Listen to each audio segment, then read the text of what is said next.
ओसो Chandar emergency बहुत जरूरी কথা আছে।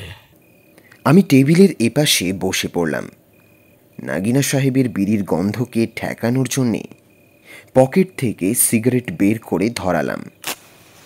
তারপর নোংরা ঘরটার চারদিকে চোখ বুলিয়ে নাগিনা সাহেবের মনের ভেতরটা আঁচ করার চেষ্টা করলাম।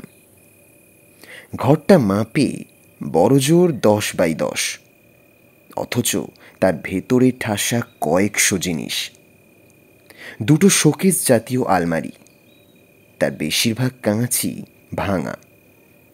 যেগুলো ভাঙা নয় সেগুলো এমনই ময়লা যে তার ওপিঠে কি আছে তা দেখার উপায় নেই। আলমারি দুটোর মাথায় রাজ্যের খবরের কাগজ, পিচবোর্ডের বাক্স, কাপড়ের পুঁটলি এসব হাবিজাবি চাপানো। তার পাশ দিয়ে ইলেকট্রিকের তার চলে গেছে। সেই তার বেয়ে মর্নিং ওয়াক করছে ইঁদুরছানা। ঘরটা অন্ধকার, তাই দিনের বেলাতেও একজোড়া বাল্ব জ্বলছিল। মাথার ওপরে একটা পুরনো আমলের ডাব্বু পাখা ঘুরছিল। ঘরের চারটে দেওয়ালেই ড্যাম্প আর নোনা। এখানে ওখানে রং খসে গিয়ে সিমেন্ট বালি দাঁত বের করে হা হা করে হাসছে। চন্দর একটা মেয়েকে বারাসাত থেকে তোল্লাই করে নিয়ে আসতে হবে আজ রাতে। আমি চেয়ার ছেড়ে উঠে পড়তে যাচ্ছিলাম। নাগিনা সাহেব হাত তুলে আমাকে বাধা দিলেন। আহা না, কিডন্যাপিং এর কেস না। তোমার কাজের লিস্ট কি আমার মালুম নেই? এটা একটা পিকিউলিয়ার স্পেশাল কেস।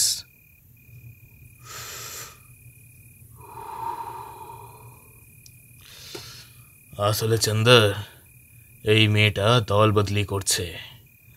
বাবুরামের গ্যাং থেকে ও আমার গ্যাংয়ে আসতে চায়। Any digital copy of this content leading to piracy is a crime. এই গল্পের যে কোনো রকম ডিজিটাল কপি সামনে এলে তার বিরুদ্ধে উপযুক্ত আইনি ব্যবস্থা নেওয়া হবে। Please do not support piracy. মনে রাখবেন, পাইরেসি হল দণ্ডনীয় অপরাধ।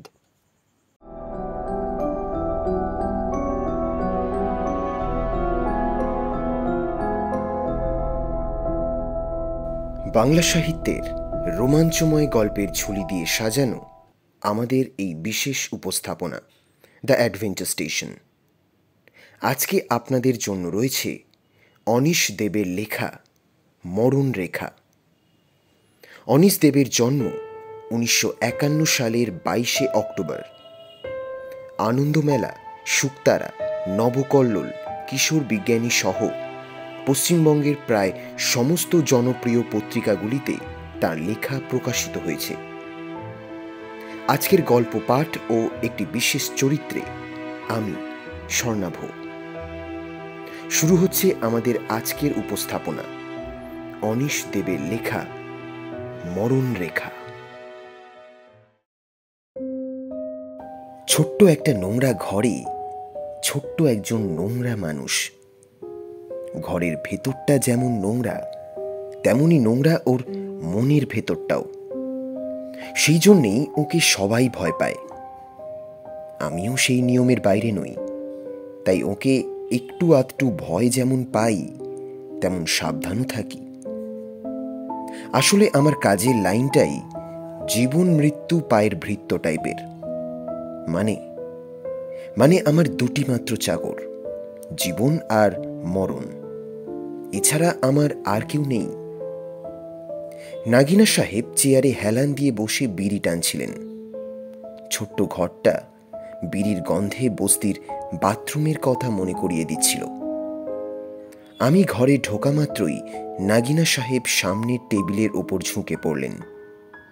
চোখের মণি দুটো ওপরে তুলে এমনভাবে আমার দিকে তাকালেন যে মণি দুটো বলতে গেলে ভুরুর নিচে লুকিয়ে পড়ল। ওসো চন্দর ইমার্জেন্সি বহুত জরুরি কথা আছে। আমার নাম চন্দ্রকান্ত। নামটা খারাপ না হলেও এই লাইনের পক্ষে বড্ড লম্বা, তাই সবাই চন্দর বলে ডাকে। আমি টেবিলের এপাশে বসে পড়লাম। নাগিনা সাহেবের বিড়ির গন্ধকে ঠেকানোর জন্যে পকেট থেকে সিগারেট বের করে ধরালাম।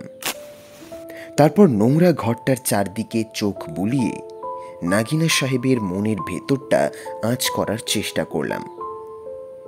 ঘরটা মাপে বড়জোর 10x10, অথচ তার ভেতরে ঠাসা কয়েকশো জিনিস। দুটো শোকেস জাতীয় আলমারি, তার বেশিরভাগ কাঁচই ভাঙা। যেগুলো ভাঙা নয় সেগুলো এমনই ময়লা যে তার ওপিঠে কি আছে তা দেখার উপায় নেই। আলমারি দুটোর মাথায় রাজ্যের খবরের কাগজ, পিচবোর্ডের বাক্স, কাপড়ের পুঁটলি এসব হাবিজাবি চাপানো। তার পাশ দিয়ে ইলেকট্রিকের তার চলে গেছে। সেই তার বেয়ে মর্নিং ওয়াক করছে ইঁদুর ছানা। ঘরটা অন্ধকার, তাই দিনের বেলাতেও একজোড়া বাল্ব জ্বলছিল। মাথার ওপরে একটা পুরনো আমলের ডাব্বু পাখা ঘুরছিল। ঘরের চারটে দেওয়ালেই ড্যাম্প আর নোনা। এখানে ওখানে রং খসে গিয়ে সিমেন্ট বালি দাঁত বের করে হা হা করে হাসছে। চন্দর, একটা মেয়েকে বারাসাত থেকে তোল্লাই করে নিয়ে আসতে হবে আজ রাতে। আমি চেয়ার ছেড়ে উঠে পড়তে যাচ্ছিলাম। নাগিনা সাহেব হাত তুলে আমাকে বাধা দিলেন। আহা, না, কিডন্যাপিংয়ের কেস না। তোমার কাজের লিস্ট কি আমার মালুম নেই? এটা একটা পিকিউলিয়ার স্পেশাল কেস।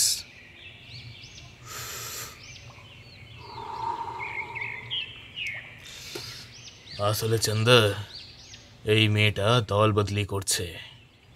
বাবুরামের গ্যাং থেকে ও আমার গ্যাংয়ে আসতে চায়। আন্ডারওয়ার্ল্ডে দলবলের ব্যাপারটা পলিটিক্যাল ওয়ার্ল্ডের মতোই পপুলার। আজ কেউ মাফিয়া ডন নাগিনার অ্যালসেশিয়ান, তো কাল ডন বাবুরামের ডোবারম্যান। তবে আমি কারো কুকুর নই। যদিও আমি নিয়মিত ডন বৈঠক করি, মানে ডনদের সঙ্গে বৈঠক। আমি কাজ দিই আর ওরা পয়সা দেয়। আমি কাজ করি স্বাধীনভাবে, তবে ডনদের কাজিয়ার মধ্যে থাকি না। যেহেতু কাজটা মন দিয়ে করি, তাই আমাকে না হলে ওদের চলেও না। আবার ওরা আছে বলেই আমি আছি। এলাইন বেলাইন হলে আমার কপাল ঠন ঠন গোপাল। নাগিনা সাহেব বাঁ হাতের বুড়ো আঙুলটা নাকের ফুটোয় গুঁজে দিয়ে ঘোরাতে লাগলেন।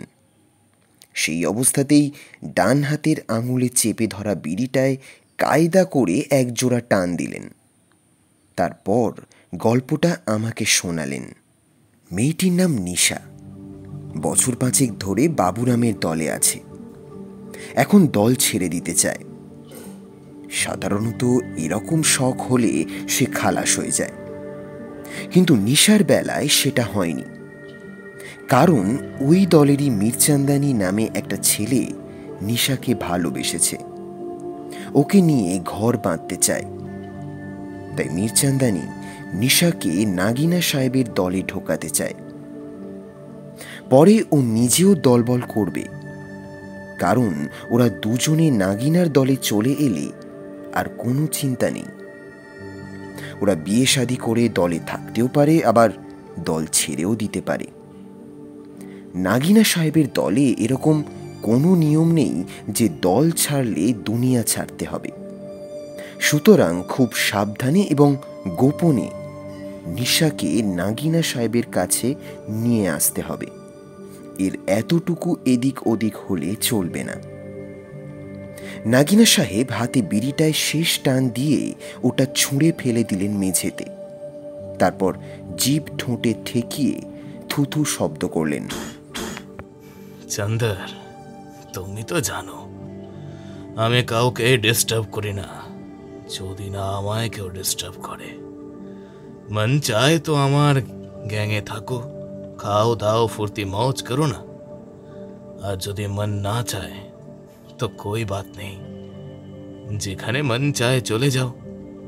কোনো সালা বলতে পারবে না যে নাগিনা বেরহম, সख्त দিল। নাগিনার মনে কোনো দয়া মায়া নেই। নাগিনার সির্ফ একটাই কথা, ডোন্ট ডিস্টার্ব মি। নাগিনা সাহেবের কথাগুলো শুনতে শুনতে কেমন একটা ঘোরের মধ্যে পড়ে যাচ্ছিলাম। বেশ মিষ্টি করে সুরেলা ঢঙে কথাগুলো বলছিলেন নাগিনা, কিন্তু আমি জানি সাংঘাতিক দয়ালু এই মানুষটার আসল কথা হলো ডোন্ট ডিস্টার্ব মি। এই কথাটার আসল অর্থ যারা জানে তারা জানে, আমিও জানি। এই ঘরটা নাগিনা সাহেবের ড্রয়িং রুম, তবে ড্রয়িং বলতে ছন্ন ছাড়া আঁকিবুকি। ঘরের একপাশে বেশ কয়েকটা নোংরা জামা কাপড়, একটা পেরেক থেকে অন্তত গোটা 6 ক্যালেন্ডার ঝুলছে।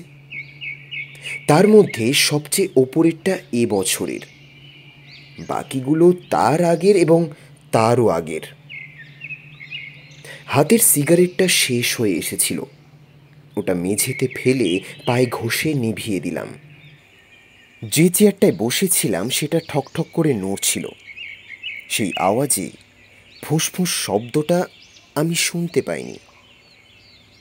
নাগিনা সাহেব ঘাড় হেলিয়ে কান পাতলেন, তারপর বললেন খাওয়ার সময় হয়ে গেছে এবং জিভ দিয়ে চুকচুক শব্দ করলেন। মানুষটা উঠে দাঁড়াতেই বোঝা গেল উচ্চতা মোটেই বেশি নয়। গাট্টা গোট্টা গোলগাল চেহারা, মাজা রং, মাথায় কোঁকড়ানো চুল বেশ ছোট করে ছাঁটা, ঠোঁটজোড়া কালচে, অল্প স্বল্প গোঁপ আর 2-4 দিনের না কামানো দাড়ি। কেন যে এই লোকটাকে সবাই নাগিনা সাহেব বলে কে জানে। থুতনিতে আলতো করে বার কয়েক আঙুলের টোকা মারলেন নাগিনা। পেরেকে ঝোলানো ক্যালেন্ডারগুলোর দিকে পা ফেলে এগোতে এগোতে বললেন, কাজটায় রিস্ক আছে, তাই তোমাকে ডেকেছি। এ কাজে গায়ের জোর চাই, বুদ্ধির জোরও জরুরি। আমার গ্যাংয়ে এরকম কোনো মাল নেই। তাছাড়া আমার সব কটা বাবুয়াকেই বাবুরামের গ্যাংয়ের বাবুয়ারা চেনে। যদি ওরা ধরে ফেলে যে নেশাকে আমি তুলছি, তাহলে রীতিমতো গ্যাং ওয়ার লেগে যাবে। আমাদের আন্ডারস্ট্যান্ডিং যেটা আছে সেটা ভায়োলেট হয়ে যাবে। তুমি এই কাজে নামলে সালা আমি বলবো কে করেছে কौन জানে, আই এম ক্লিন। কথাটা তোয়াজ করা কথা বলে শুনতে খারাপ লাগে না। হ্যাঁ, তবে কথাটা মিথ্যে নয়। গায়ের জোর আমার আছে, মনের জোর এবং বুদ্ধির জোরও। আমি নিয়মিত ডন বৈঠক করি। এবার অবশ্য ব্যায়ামের কথাই বলছি। ছোটবেলা থেকে দুঃখ, কষ্ট, লাথি ঝাঁটা খেয়ে বড় হয়েছি, তাই মনের জোর তৈরি হয়েছে। আর বুদ্ধির জোর আমার কাজ কারবারের ক্যাপিটাল। ক্যালেন্ডারগুলোর নিচে 2টো কাঁচের বাক্স চাদরে চাপা দেওয়া ছিল। নাগিনা সেখানে গিয়ে কুঁজো হয়ে ঝুঁকে পড়লেন। এক টানে চাদরটা সরিয়ে নিলেন, তারপর বাক্সের ঢাকনা খানিকটা খুলে দিলেন। অমনি ফুসফুস শব্দটা বেড়ে গেল। তখনই আমি চন্দ্রবড়া সাপ দুটোকে দেখতে পেলাম। 2টো সাপ মোটামুটি একই মাপের, জিলিপির 2.5 প্যাঁচ তৈরি করে দিব্যি শুয়ে আছে। তবে দুটোরই তেকোনা মাথা কুণ্ডলীর প্রায় কেন্দ্রবিন্দুতে, শূন্যে সামান্য উঠে আছে। চেরা জিভ দুটো নড়ছে, চেরা ঠোঁটের ফাঁক দিয়ে সরসর করে বেরোচ্ছে আর ঢুকছে। মোটা সোটা পিছল দেহ, সারা গায়ে গাঢ় বাদামি চাকা চাকা দাগ। ফুসফুস শব্দের সঙ্গে ওদের শরীরটা বারবার ফুলে ফুলে উঠছে। এই সাপ দুটো আগে কখনো নাগিনা সাহেবের ঘরে দেখিনি। ওরা আসলে ব্যাঙের গন্ধ পেয়েছে। আমার দিকে তাকিয়ে হেসে বললেন নাগিনা। করে আঙুল কানে ঢুকিয়ে চোখ বুজে মুখ বেঁকিয়ে কান চুলকোলেন কিছুক্ষণ। তারপর কয়েকবার কেশে ঘরের এক কোণে গিয়ে দেওয়ালের খাঁজে শব্দ করে থুতু ফেললেন। চন্দ্রবোড়ার নাক নেই, তার বদলে আছে জেকবসন অর্গান। ওরা চেরা জিভ দিয়ে ঘ্রাণ রেণুর খবর নেয়, তারপর সে খবর পৌঁছে দেয় জেকবসন অর্গানে। সেখানেই চলে গন্ধ বিচার। লেখাপড়াটরা আমিও করেছিলাম, সে কবেকার কথা, মনে পড়লে আক্ষেপ হয়। তাই সে ব্যথা ভুলতে নাগিনা সাহেবের দিকে মনোযোগ দিলাম। আমার সেফটির জন্যে এই দুটোকে আনিয়েছি চন্দর। তোমার নামের সঙ্গে ওদের নামের মিল আছে, চন্দ্রবোরা। জানো তো, ওদের বহুত বিষ, হেব্বি জহরিলা। সালা এক একটা বিষ তাতি এক এক সেন্টিমিটার লম্বা। এরা যে কোনো পজিশন থেকেই ছোবল মারতে পারে। চন্দ্রবরা সাপের খবর নাগিনা সাহেবের চেয়ে আমি কিছু কম রাখি না। ওরা ছোবল মারলেই নামের আগে চন্দ্রবিন্দু। কিন্তু নাগিনা সাহেব এই সাপ জোড়া নিয়ে কি ছক কষছেন? আমাকে ভয় দেখাচ্ছেন নাকি? সেটাই নাগিনা সাহেবকে জিজ্ঞেস করলাম। আপনি এই যমজ সাপ নিয়ে কি করছেন? দুশ্মনদের ভয় দেখিয়ে দোস্ত বানাবেন নাকি? এরা হেভি সার্ভিস দেয় চন্দর, শুনলে তোমার তাজ্জব মনে হবে।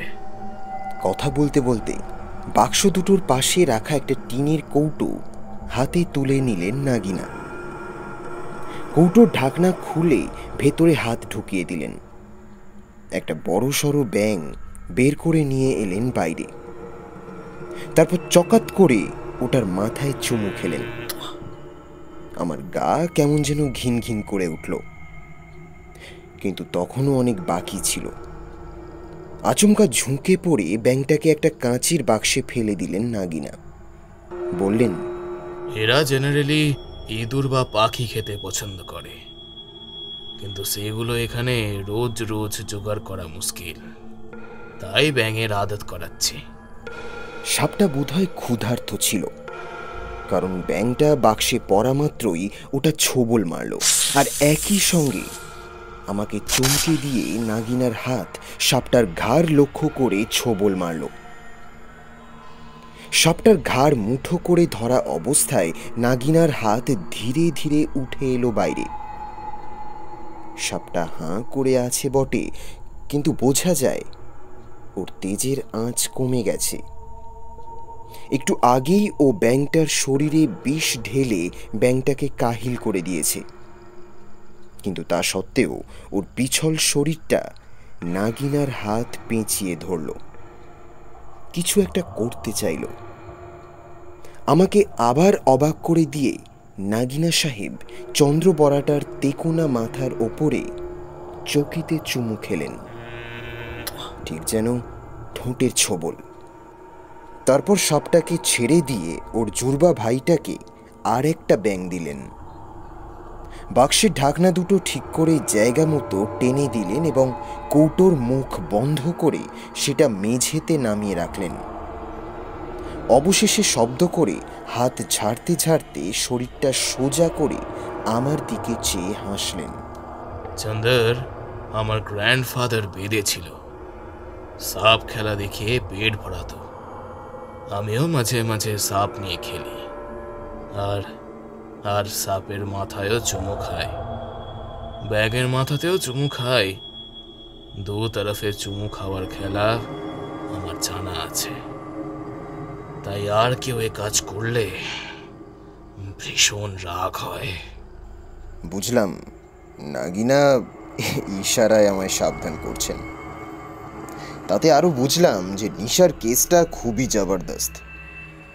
মেয়েটাকে সহি সালামত ইন ওয়ান পিস নাগিনার কাছে পৌঁছতেই হবে, যে করেই হোক। আচ্ছা, নিশাকে ঠিক কোন জায়গা থেকে কটার সময় তুলতে হবে, আর ওকে কোথায় নিয়ে আসবো? এখানে? নিজের ঘরে ঢুকে জামা কাপড় ছেড়ে বিছানায় টান টান হয়ে শুয়ে পড়লাম। আজকের ঘটনাটা আমাকে বেশ ভয় পাইয়ে দিয়েছে, বিশেষ করে ওই মেয়েলি কণ্ঠস্বর, রাতের স্বপ্নে যে মেয়েলি চিৎকারটা আমি শুনতে পাই, আজ ক্লাসরুমে সেই মেয়েটি যেন আমার সঙ্গে কথা কাটাকাটি করছিল। যতই ব্যাপার দুটো পাশাপাশি মিলিয়ে দেখছি, ততই যেন বিশ্বাসটা আরও মজবুত হচ্ছে। না না, মাকে এসব বলা যাবে না।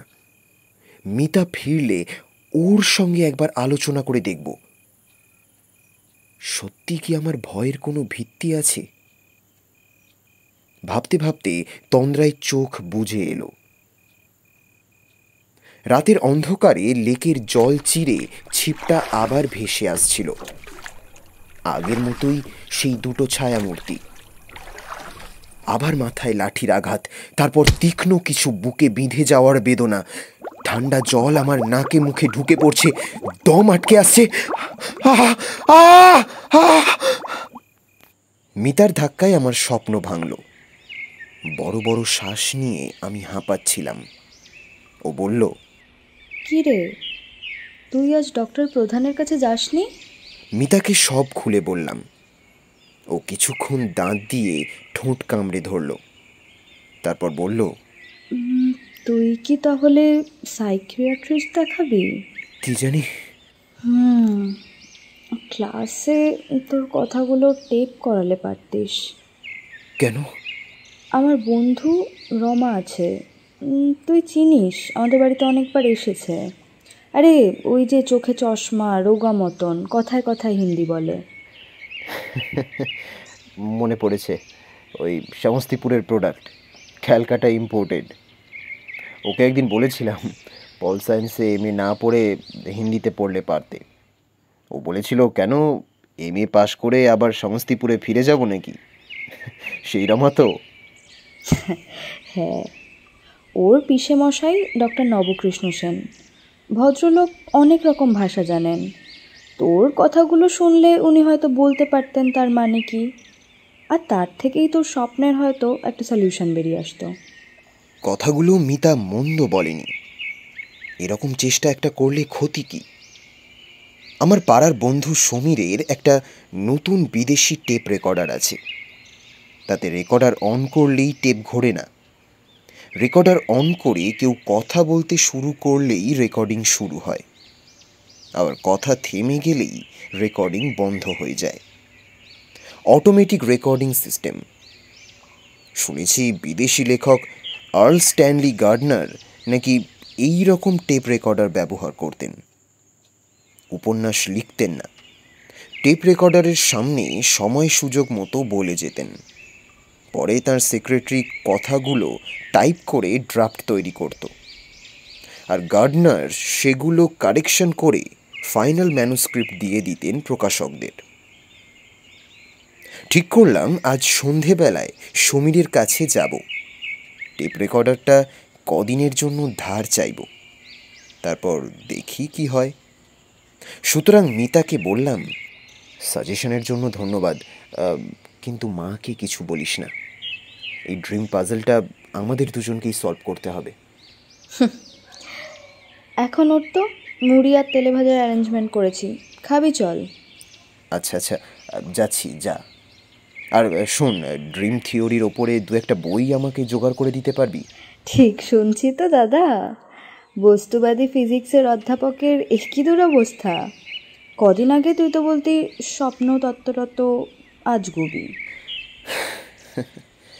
চিরদিন কি কারো সমান যায় রে? সেদিন রাতে স্বপ্ন দেখলাম আমি বহুবর্ণ ফুলের বাগানে ঘুরে বেড়াচ্ছি। পায়ের নিচে সবুজ ঘাস। আমার পাশে কেউ হাসছে রিন রিন স্বরে। দামি সেন্টের গন্ধ নাকে আসছে। তার রঙিন পোশাকের কিছু অংশ দেখতে পাচ্ছি, কিন্তু মুখটা চোখে পড়ছে না। দূরে ঢাল বেয়ে কুলকুল করে বয়ে চলেছে টলটলে জলের ঝর্ণা। সমীরের কাছ থেকে টেপ রেকর্ডার ধার চেয়ে এনে মাথার কাছে অন করে রেখে দিয়েছিলাম, কিন্তু সকালে প্লেব্যাক করে দেখি তাতে কোনো কথা ধরা পড়েনি। শুধু হালকাভাবে আমার নাক ডাকার শব্দ শোনা যাচ্ছে। আমার যে নাক ডাকে আগে তা জানতাম না। মিতা আবার ওই নিয়ে সারাদিন আমার পিছনে লাগলো। মা টেপ রেকর্ডারের ব্যাপারটা না জানায় ও রসিকতার মাথা মুন্ডুও কিছু বুঝে উঠতে পারছিল না। সব বলছি, ওকে তুলবে সন্ধে 6:30 থেকে 7টার মধ্যে। বারাসাতের ডাকবাংলো মোড় থেকে বাঁদিকে ন্যাশনাল হাইওয়ে 34-এ 4 কিলোমিটার দূর থেকে। তুমি ডাকবাংলো মোড়ে পৌঁছে আমাকে এই মোবাইল নাম্বারটায় ফোন করো। কথা বলতে বলতে পকেট থেকে একটা ছোট্ট চিরকুট বের করলেন নাগিনা সাহেব। ওটা আমার দিকে বাড়িয়ে দিলেন। চিরকুটটা নিলাম। কম্পিউটারে ছাপানো একটা সংখ্যা 5403। নাগিনার দিকে চোখ তুলে তাকালাম। এরকম উদ্ভট মোবাইল নাম্বার দেওয়ার মানে কি? আমার অবাক হওয়ার ব্যাপারটা বুঝতে পেরে হাসলেন তিনি। শুরুতে 9830 আছে আর শেষে 03। এই দুটো ব্যাপার তোমাকে মুখস্থ রাখতে হবে। Safety Chandar, safety. আজকাল পুলিশ যা শুরু করেছে, ঠিকঠাক খোঁজ নিতে চায় না। থুতনিতে বার কয়েক টোকা মারলেন নাগিনা। সাপ দুটোর দিকে তাকালেন। তখন ওরা ওদের কাজ করে চলেছে। নাগিনা সাহেব বললেন নিশাকে ওর কসবার এই ডেরাতেই নিয়ে আসতে হবে। ডাকবাংলো মোড়ে পৌঁছে ওকে ফোন করলেই বাকি সমাচার জানা যাবে। আমি চুপটি করে বসেছিলাম। নাগিনা সাহেবের কথা শেষ হতেই চেয়ার ছেড়ে উঠে দাঁড়ালাম। বললাম, আপনি বলছেন কাজটায় রিস্ক আছে, তার মানে? হেভি রিস্ক, কিন্তু আমি জানি এ কাজ পারলে তুমি পারবে। মনে রাখো, নিশাকে আমার গোটা চাই, নো অপশন। ভয় নেই নাগিনা সাহেব, ভয় নেই। আমি গোটা না ফিরলেও নিশা গোটা পৌঁছবে। কাজটার জন্য কি নেবে বলো? একটুও লজ্জা না করে বলে ফেলো। লজ্জা সরম? হাসি পেল আমার। লজ্জা সরম আবার কি? ও না গায়ে মাখে না মাথায় দেয়। নাগিনা সাহেবের চোখে চোখ রেখে বললাম, 4 লাখ দেবেন? এখন নেবে? চোখ ছোট করে তেরছা হাসি ঠোঁটে ঝুলিয়ে জানতে চাইলেন নাগিনা। না, এখন আপনার কাছেই থাক।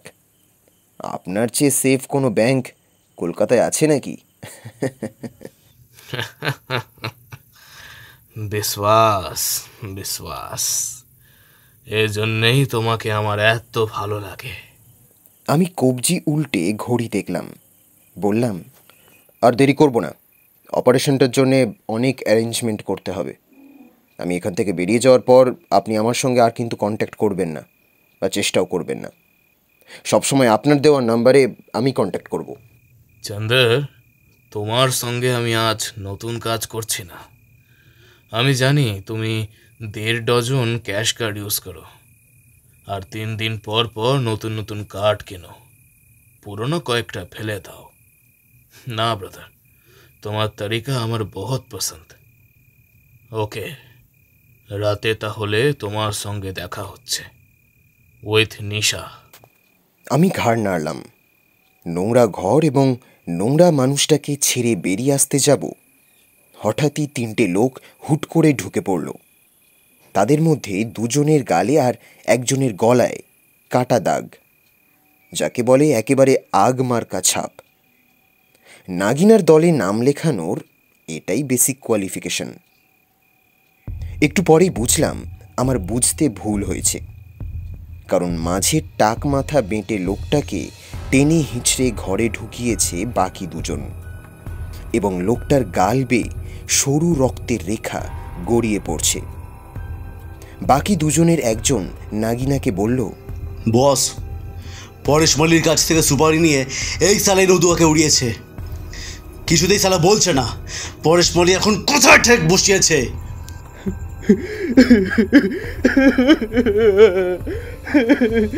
सच बोलছি मालिक, सच बोलছি। পরেশ মালির টেকা আমি জানি না মালিক। সুপারি আমি নিইনি। নদুয়াকে খালাস করেছে ওই আমজাদ। বিশ্বাস করুন মালিক, বিশ্বাস করুন মালিক, বিশ্বাস করুন। কাঁচা গালাগাল দিয়ে আরেকজন একটা নেপালা বের করে নিল হাতের আড়াল থেকে, সোজা বেঁটে লোকটার গলায় চেপে ধরল। তারপর খিস্তির বন্যা ছুটিয়ে দিল কর্পোরেশনের পাইপ ফাটা জলের মতো। রুক যা পাঞ্জে।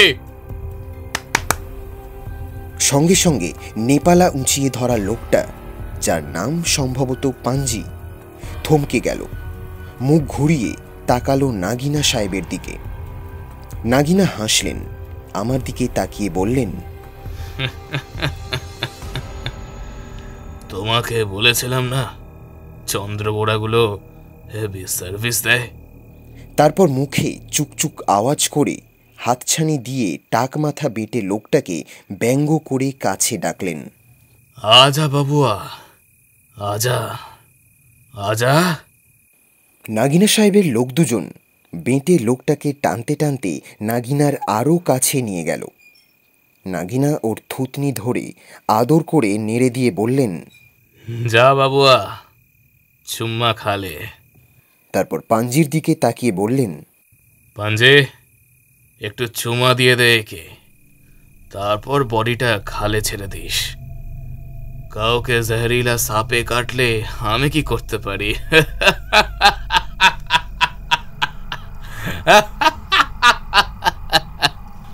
বেঁটে লোকটাকে পাঞ্জি ও তার জাত ভাই টানতে টানতে নিয়ে গেল চন্দ্রবড়ার বাক্সের দিকে। তারপর একটা বাক্সের ঢাকনা সরিয়ে দিল। অমনি ফোঁস ফোঁস শব্দ শুরু হলো। অনেক দেরিতে ব্যাপারটা বুঝতে পারল লোকটা। তখন ও পাগলের মতো চেঁচাতে শুরু করলো। কিছুতেই কাঁচের বাক্স দুটোর দিকে যেতে চাইছিল না, প্রাণপণে চেষ্টা করছিল পিছিয়ে আসতে।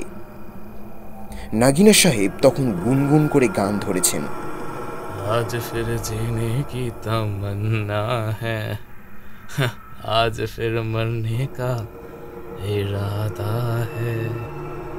আমি নোংরা ঘর আর নোংরা মানুষটাকে ছেড়ে বেরিয়ে এলাম। সামনে এখন অনেক কাজ।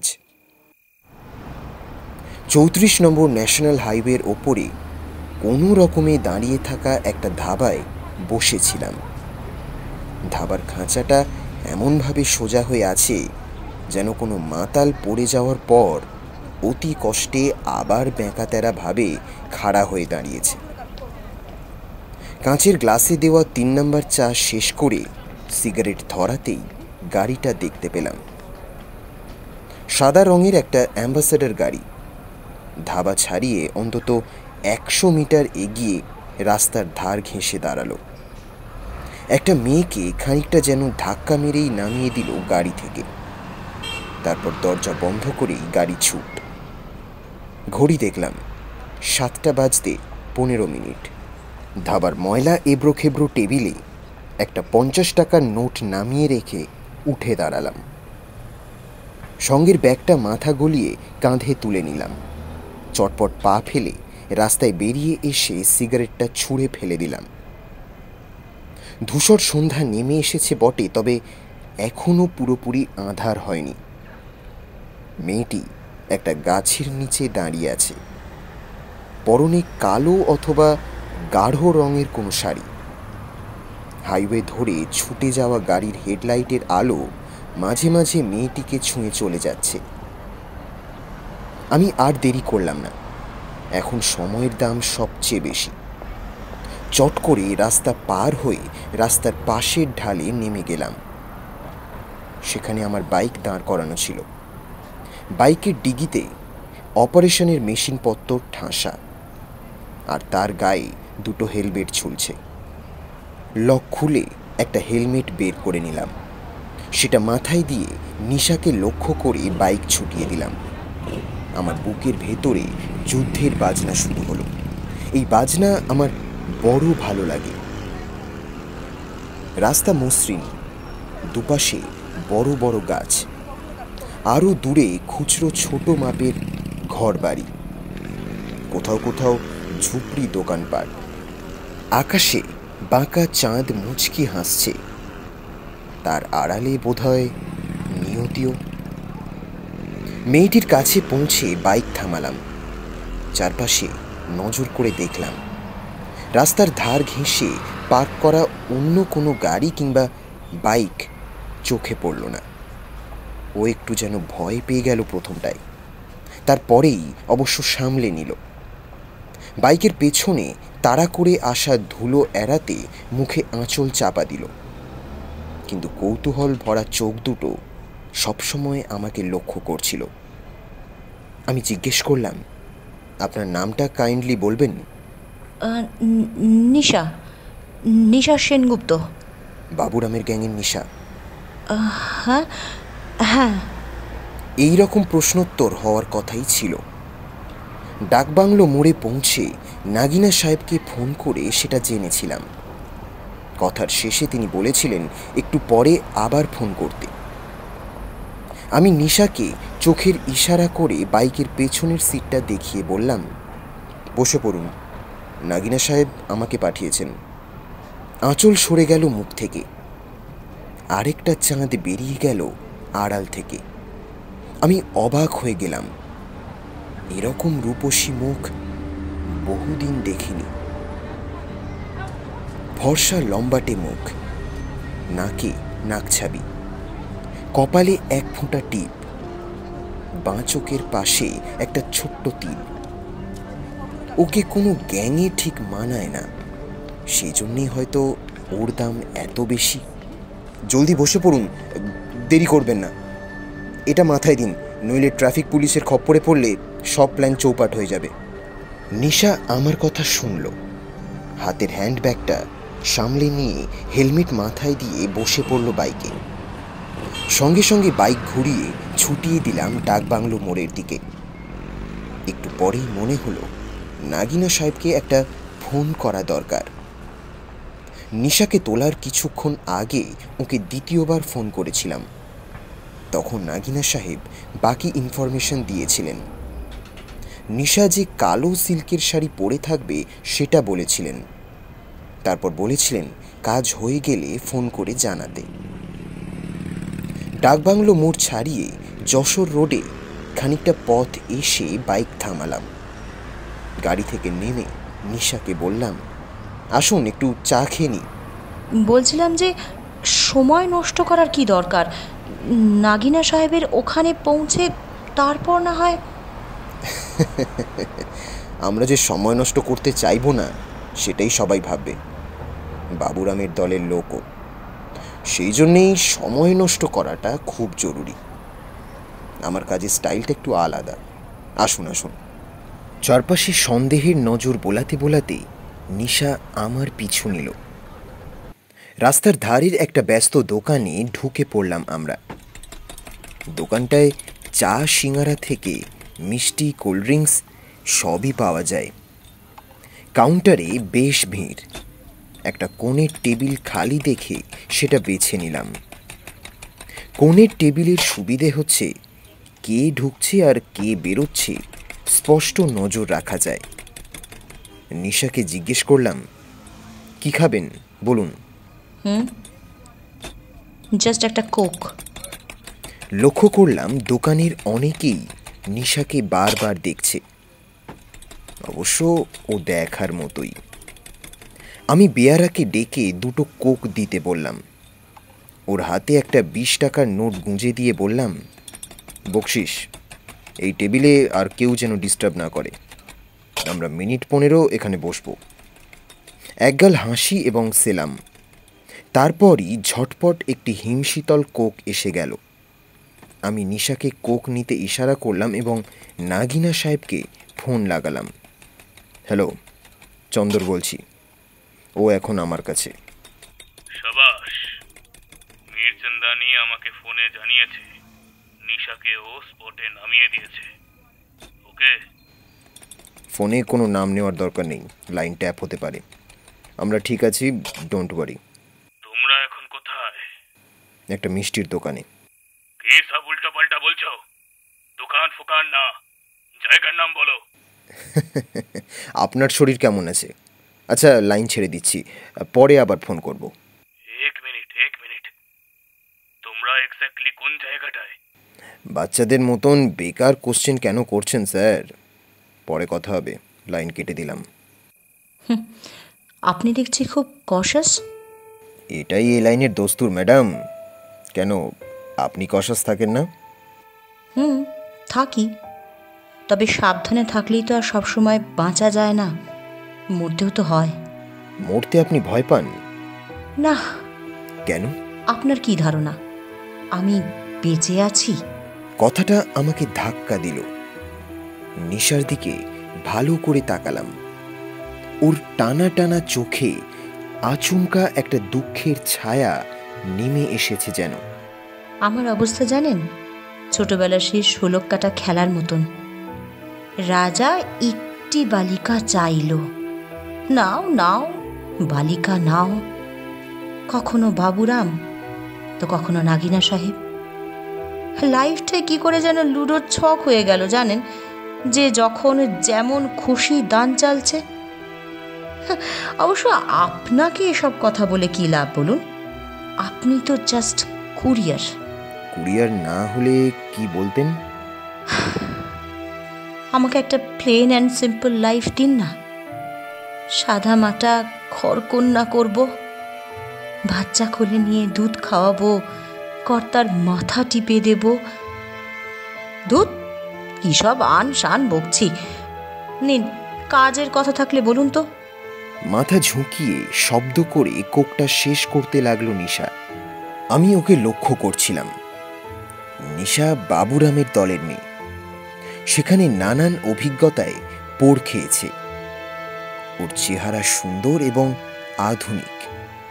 ওর মুখে এসব সেকেলে নস্টালজিয়া বেমানান লাগার কথা, কিন্তু আমার মনে হচ্ছিল জীবনের কতগুলো পুরনো শিকড় যুগ যুগ ধরে একই রকম থেকে যায়, একটুও বদলায় না। আমি কুরিয়ার না হলে যা যা বলতেন সেগুলো মির্চান্দানি আপনাকে দিতে পারে ম্যাডাম। নামটা শুনে চমকে মুখ তুলে তাকালো নিশা। আমাকে তীর বেঁধানো নজরে দেখল, তারপর বলল, ও, আপনি তো দেখছি অনেক খবরই রাখেন। এই লাইনের দস্তুর ম্যাডাম। উফ, কি তখন থেকে ম্যাডাম ম্যাডাম করছেন বলুন তো, কানে কটকট করছে। আপনার সঙ্গে আমার তো ওই বড়জোর 2-2.5 ঘন্টার লাইফ। ওইটুকুনি সময় নাম ধরে তুমি বলে ডাকলে এমন কিছু ক্ষতি হবে না নিশ্চয়ই। চারপাশে একবার নজর বোলালো নিশা। এক মুহূর্ত ভাবল, তারপর ঠান্ডা গলায় বলল, মির্জান্দানি আমার মালিক বদলের গেট পাস, বাবুরাম থেকে নাগিনা সাহেব। আমি যা চাই তাও দিতে পারবে বলে আমার মনে হয় না। হয়তো বড়জোর কয়েক বছরের ফুর্তি দেবে, কিন্তু সেটুকুনিও তো আমি কখনো পাইনি। হয়তো পেতে চাওনি। ও কিছু বলার আগেই দোকানে 3টে লোক ঢুকলো। ওদের চেহারা সুবিধের নয়, গায়ের রং কালো, মুখে খুচরো পাপের ছাপ, চঞ্চল চোখ এদিক ওদিক ছিটকে যাচ্ছে। নিশাকে বললাম, উঠে পড়ো জলদি, তুমি আগে বেরিয়ে যাও, আমি পরে যাচ্ছি। ও ভয়ের চোখে একবার পেছন ফিরে তাকালো, তারপর আমার কথা শুনল। পায়ে পায়ে বেরিয়ে গেল দোকান থেকে। আমি বেয়ারাটিকে ইশারায় ডাকলাম। কোল্ড ড্রিঙ্কসের দাম মিটিয়ে দিয়ে পা বাড়ালাম। যেতে যেতে আর চোখে লোক 3টের দিকে তাকালাম। ওরা লোভের চোখে নিশার দিকে তাকিয়ে আছে। বুঝলাম ওরা সাধারণ কুকুর, শিকারী কুকুর নয়। বাইরে বেরিয়ে নিশাকে বললাম, একটা জরুরি কাজ সেরে নিতে হবে। মানে কি কাজ? কোনো বড়সড় দোকানে একটা লেডিস টয়লেট খুঁজে বের করতে হবে। সেখানে তোমাকে শাড়িটা পাল্টে নিতে হবে।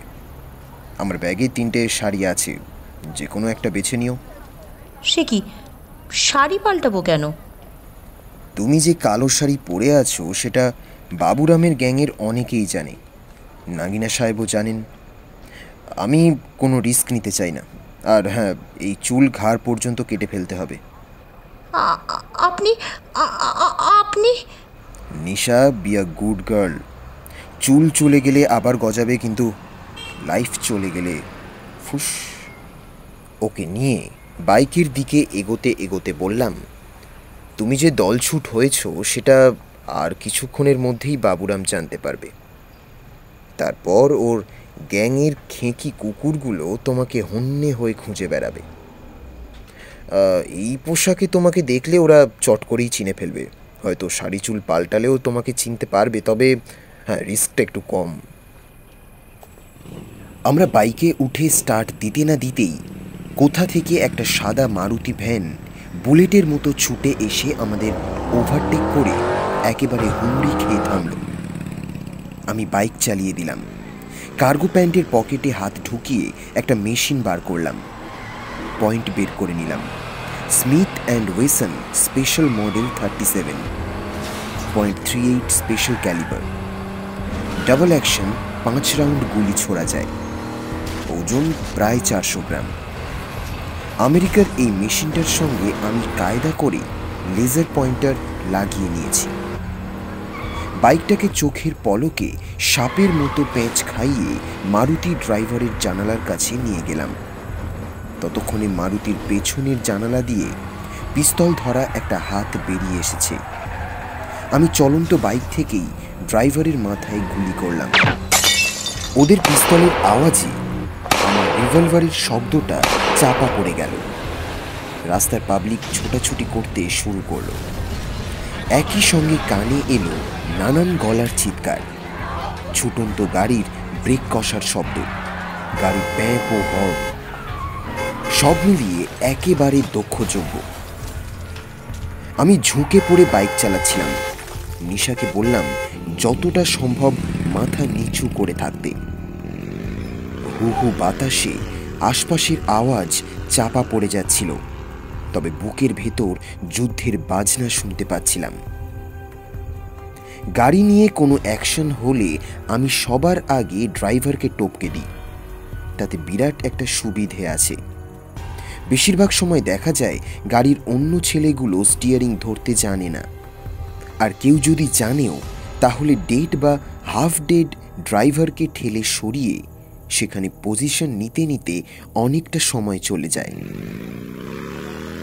যখন মনে হলো যশোর রোড ধরে বেশ খানিকটা পথ চলে এসেছি, পেছনে আর কেউ নেই, তখন বাইকটাকে একটা অন্ধকার সাইড রোডে ঢুকিয়ে দিলাম। বেশ খানিকটা যাওয়ার পর একটা মাঠের পাশে অন্ধকার নির্জন জায়গা দেখে গাড়িটা সাইড করলাম।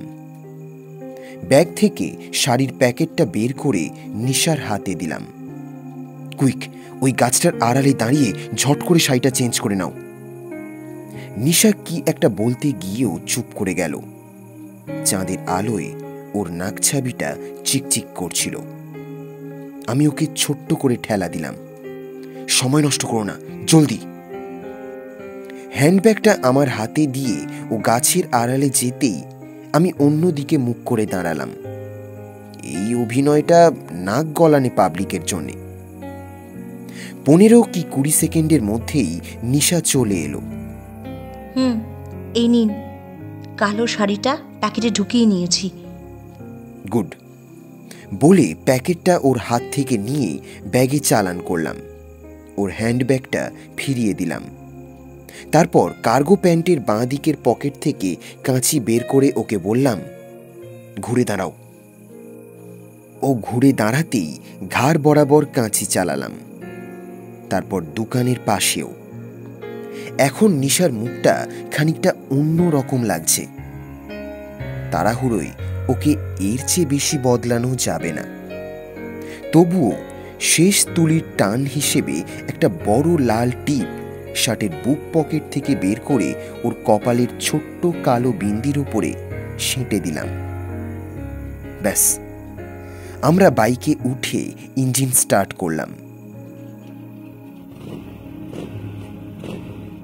ইস, লোকটাকে ওই রকম ভাবে মেরে ফেললেন। ওর হয়তো ফ্যামিলি আছে। আমি অবাক হয়ে ওর দিকে ফিরে তাকালাম। বাবুরামের গ্যাংয়ের মেয়ের মুখে এই কি ভক্তিগীতি। ফ্যামিলি আছে কিনা পরে জেনে নেব, এখন বাইকে ওঠো। আবার বাইক নিয়ে ছুট। 1 নম্বর গেটে পৌঁছে আমরা ভিআইপি রোডের দিকে বাঁক নিলাম। বাইকের রিয়ার ভিউ কনভেক্স মিরারে বরাবর আমার নজর ছিল, কিন্তু সন্দেহ হওয়ার মতো কোনো গাড়ি চোখে পড়েনি। সন্দেহ হওয়ার মতো একটা দৃশ্য এবার চোখে পড়ল।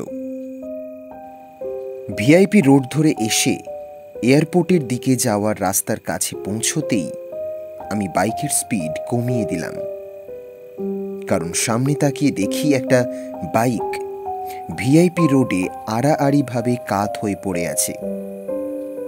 তার কাছাকাছি বেশ খানিকটা তেরছাভাবে দাঁড়িয়ে আছে একটা ছাই রঙা মারুতি গাড়ি। রাস্তার সোডিয়াম লাইটে গাড়ির রংটা বিবর্ণ শ্যাওলার মতো দেখাচ্ছে। মারুতি আর বাইকের মাঝামাঝি জায়গায় 4-5 জন লোক জটলা করে দাঁড়িয়ে হাত পা নেড়ে কথাবার্তা বলছে। ভিআইপি ধরে ছুটে চলা বাস, মিনি বাস ইত্যাদি স্পিড কমিয়ে মারুতি আর বাইকটাকে দিব্যি পাশ কাটিয়ে যাচ্ছে। ব্যাপারটা মোটামুটি একটা অ্যাক্সিডেন্টের ছবি, তবে ছবিটা নকলও হতে পারে। এটা ভাবলাম এই কারণে যে আমার লাইনে বেঁচে থাকার ট্রেড লাইসেন্স হলোই সন্দেহ। 1 মুহূর্ত দেরি না করে বাইক ঘুরিয়ে দিলাম এয়ারপোর্টে যাওয়ার রাস্তার দিকে। আর ঠিক তখনই নিশার ফোন বেজে উঠল। আমি বাইকের স্পিড কমিয়ে দিলাম। শব্দ, হ্যালো,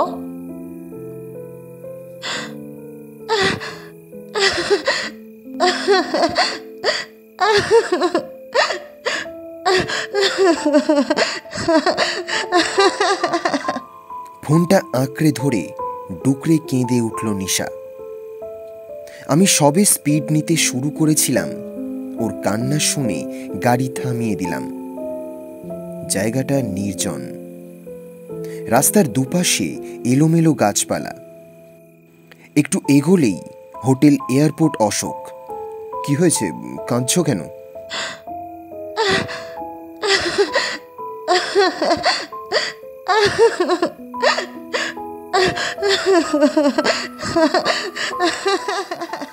ও কোনো কথা বলতে পারল না, বারবার ফুঁপিয়ে উঠছিল।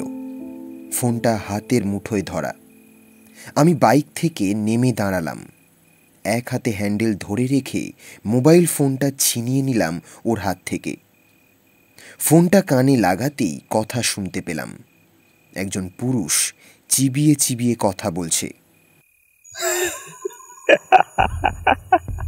বুঝলি, মিরচান্দানি শেষ, খতম।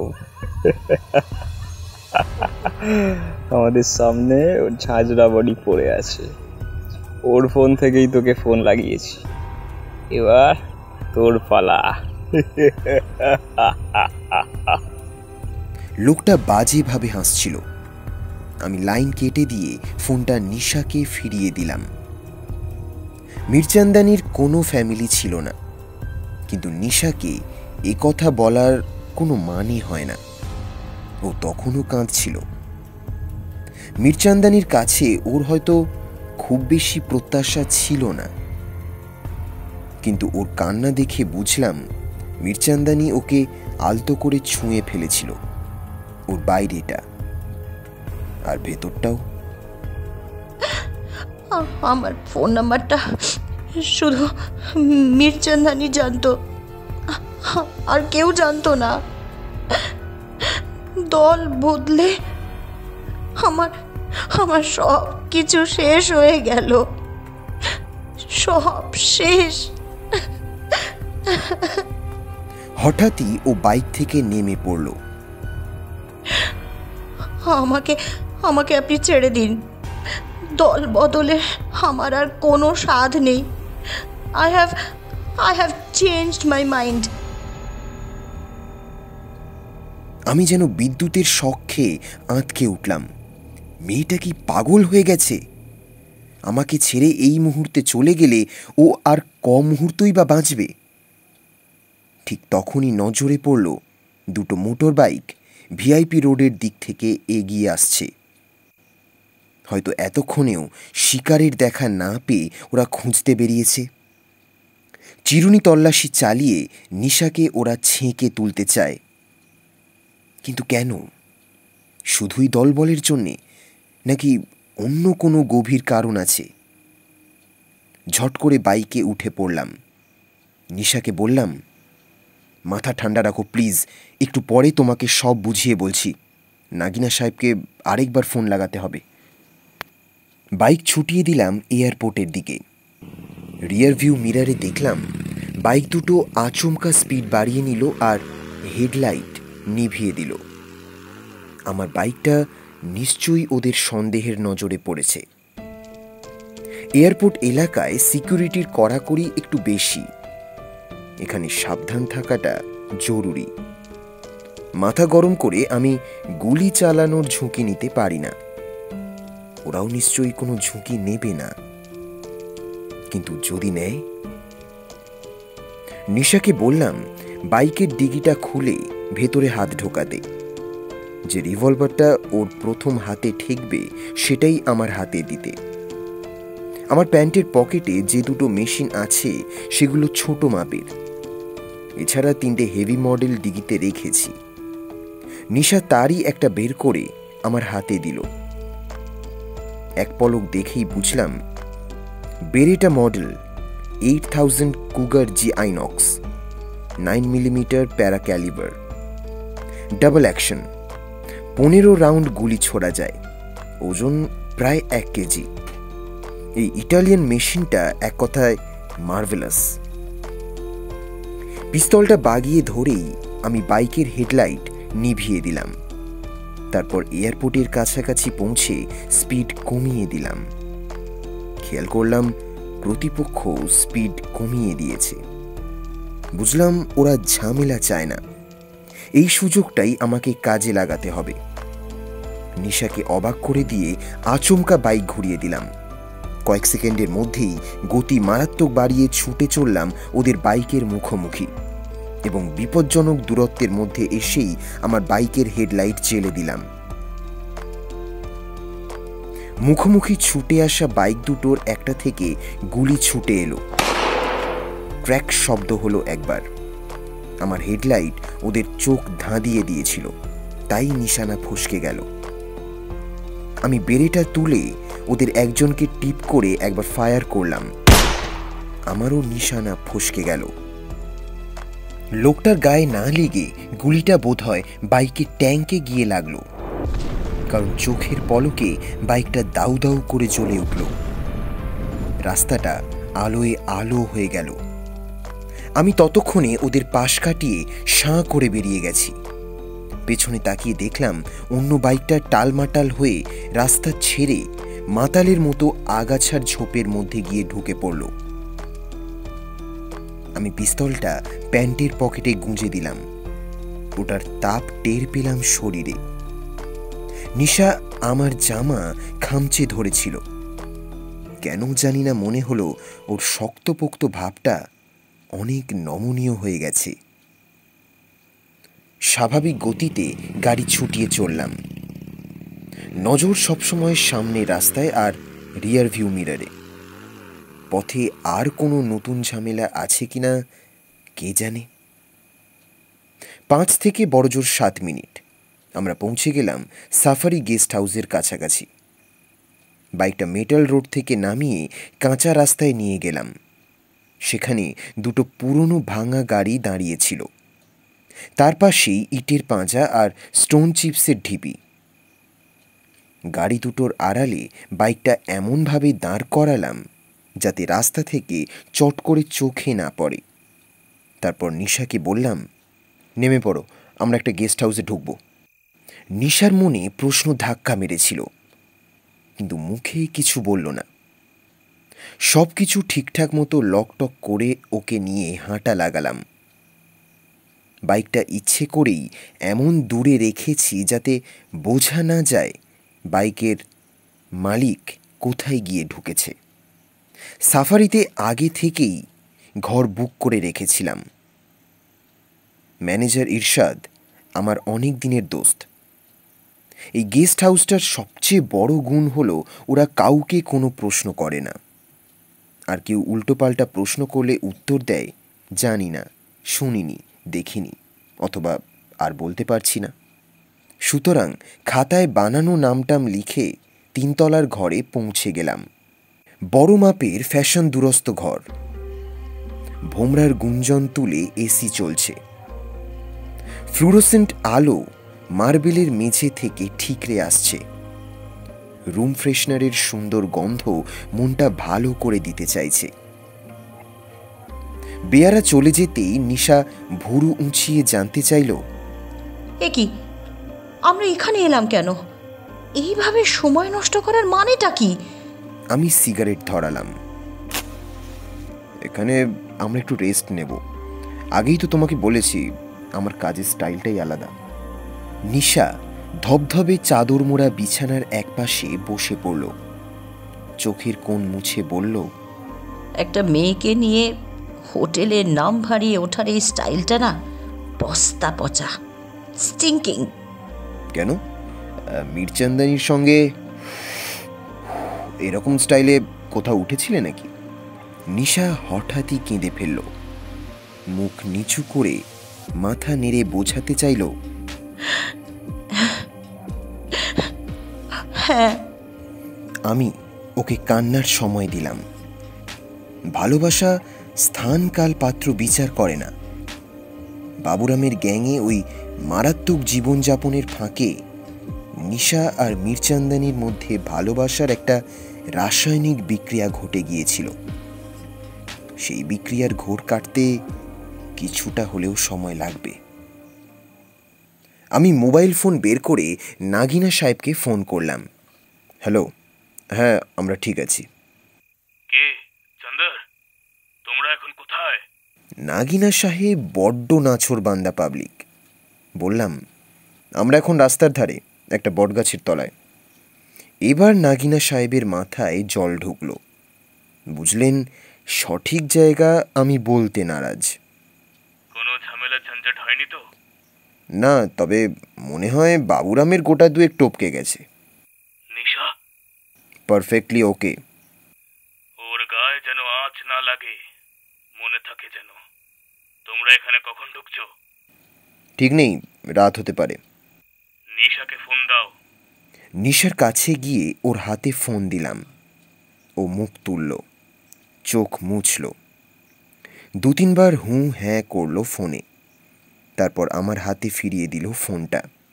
শাবাশ চন্দর, তুমি তো জিনিয়াস আছো। পরে কথা হবে, বাই। ওরা আমাদের যত পারে হন্যে হয়ে খুঁজে বেড়াক। ওরা ভাবতেও পারবে না আমরা হোটেলের ঘরে নিশ্চিন্তে রিল্যাক্স করছি। সেই জন্যই বলছিলাম আমার স্টাইলটা একটু আলাদাই। সরি। চুল কেটে ফেলায় ওর বয়স বেশ খানিকটা কম দেখাচ্ছে। খিদে পাচ্ছে? তা পাচ্ছে, একটু একটু।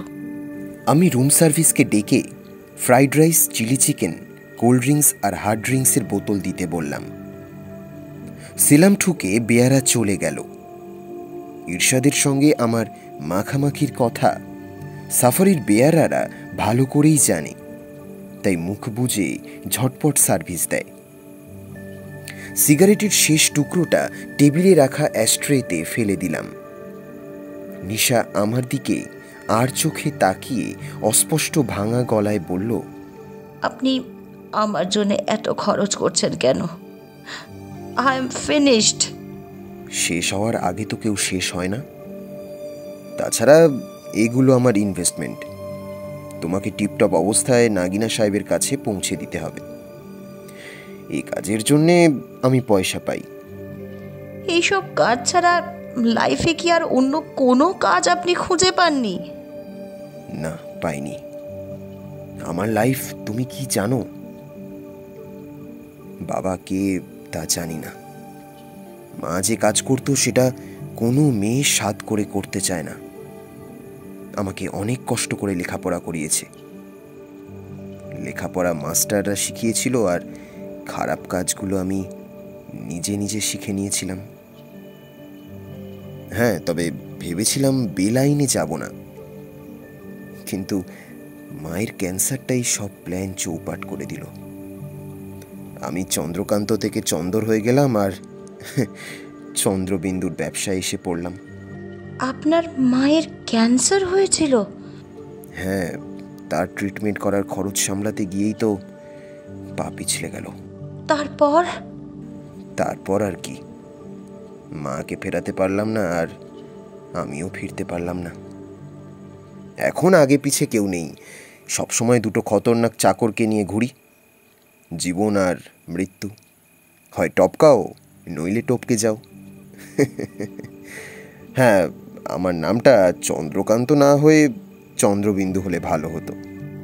আর আমার নামটা না বিসর্গ হলে বেশ মানাতো, জানেন? একটা শূন্য নয়, দুটো শূন্য। তা কেন হবে? তুমি কি জীবনে কিছু পাওনি? পেয়েছি কিনা বুঝতে পারিনি, তাই পেলেও সেটা শুধু ভগবানই জানেন। বেয়ারা এসে খাবার দাবার সাজিয়ে দিয়ে গেল। ওর হাতে 10টা টাকা গুঁজে দিলাম। তারপর নিশাকে বললাম, এসো একটু খেয়ে নাও। খেতে খেতেই ওর সঙ্গে কথা হচ্ছিল। কেন জানি না ওকে দেখে আমাকে কথায় পেয়ে বসেছিল, আর কথা বলতে বলতে নিশাও ধীরে ধীরে সহজ হয়ে উঠছিল। মিরচান্দানির আগে কেউ ছিল না? ছিল, দুজন। কি নাম ছিল ওদের? জেনে কি লাভ বলুন? তবে তখনও আমি নষ্ট হয়ে যাইনি। বাবুরামের গ্যাং প্রথম, না তার আগেও হিস্ট্রি আছে?